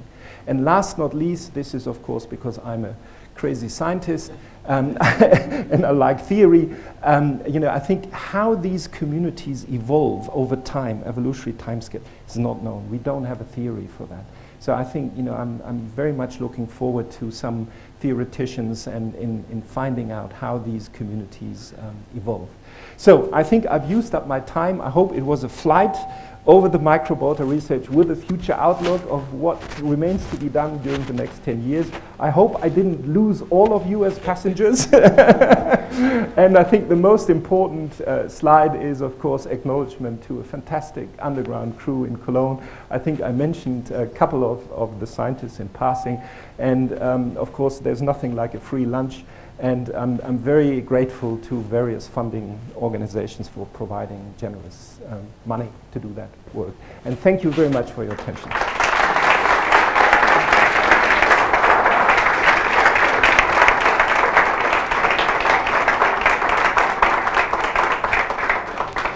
Right. Yes, there's no questions. Okay. Yes, before to go for lunch, so Paul, thank you very much for your, and you also have this. Okay.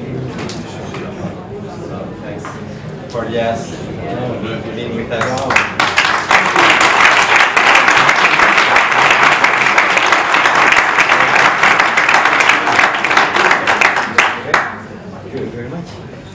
So we will have now the coffee downstairs. Bueno, vamos a tener el café en la planta de abajo y volvemos en 25 minutos porque vamos con un poquito de retraso, ¿vale? Estamos, podéis bajar a la planta de abajo por estas escaleras o por las de allí para no amontonarnos todos, ¿vale?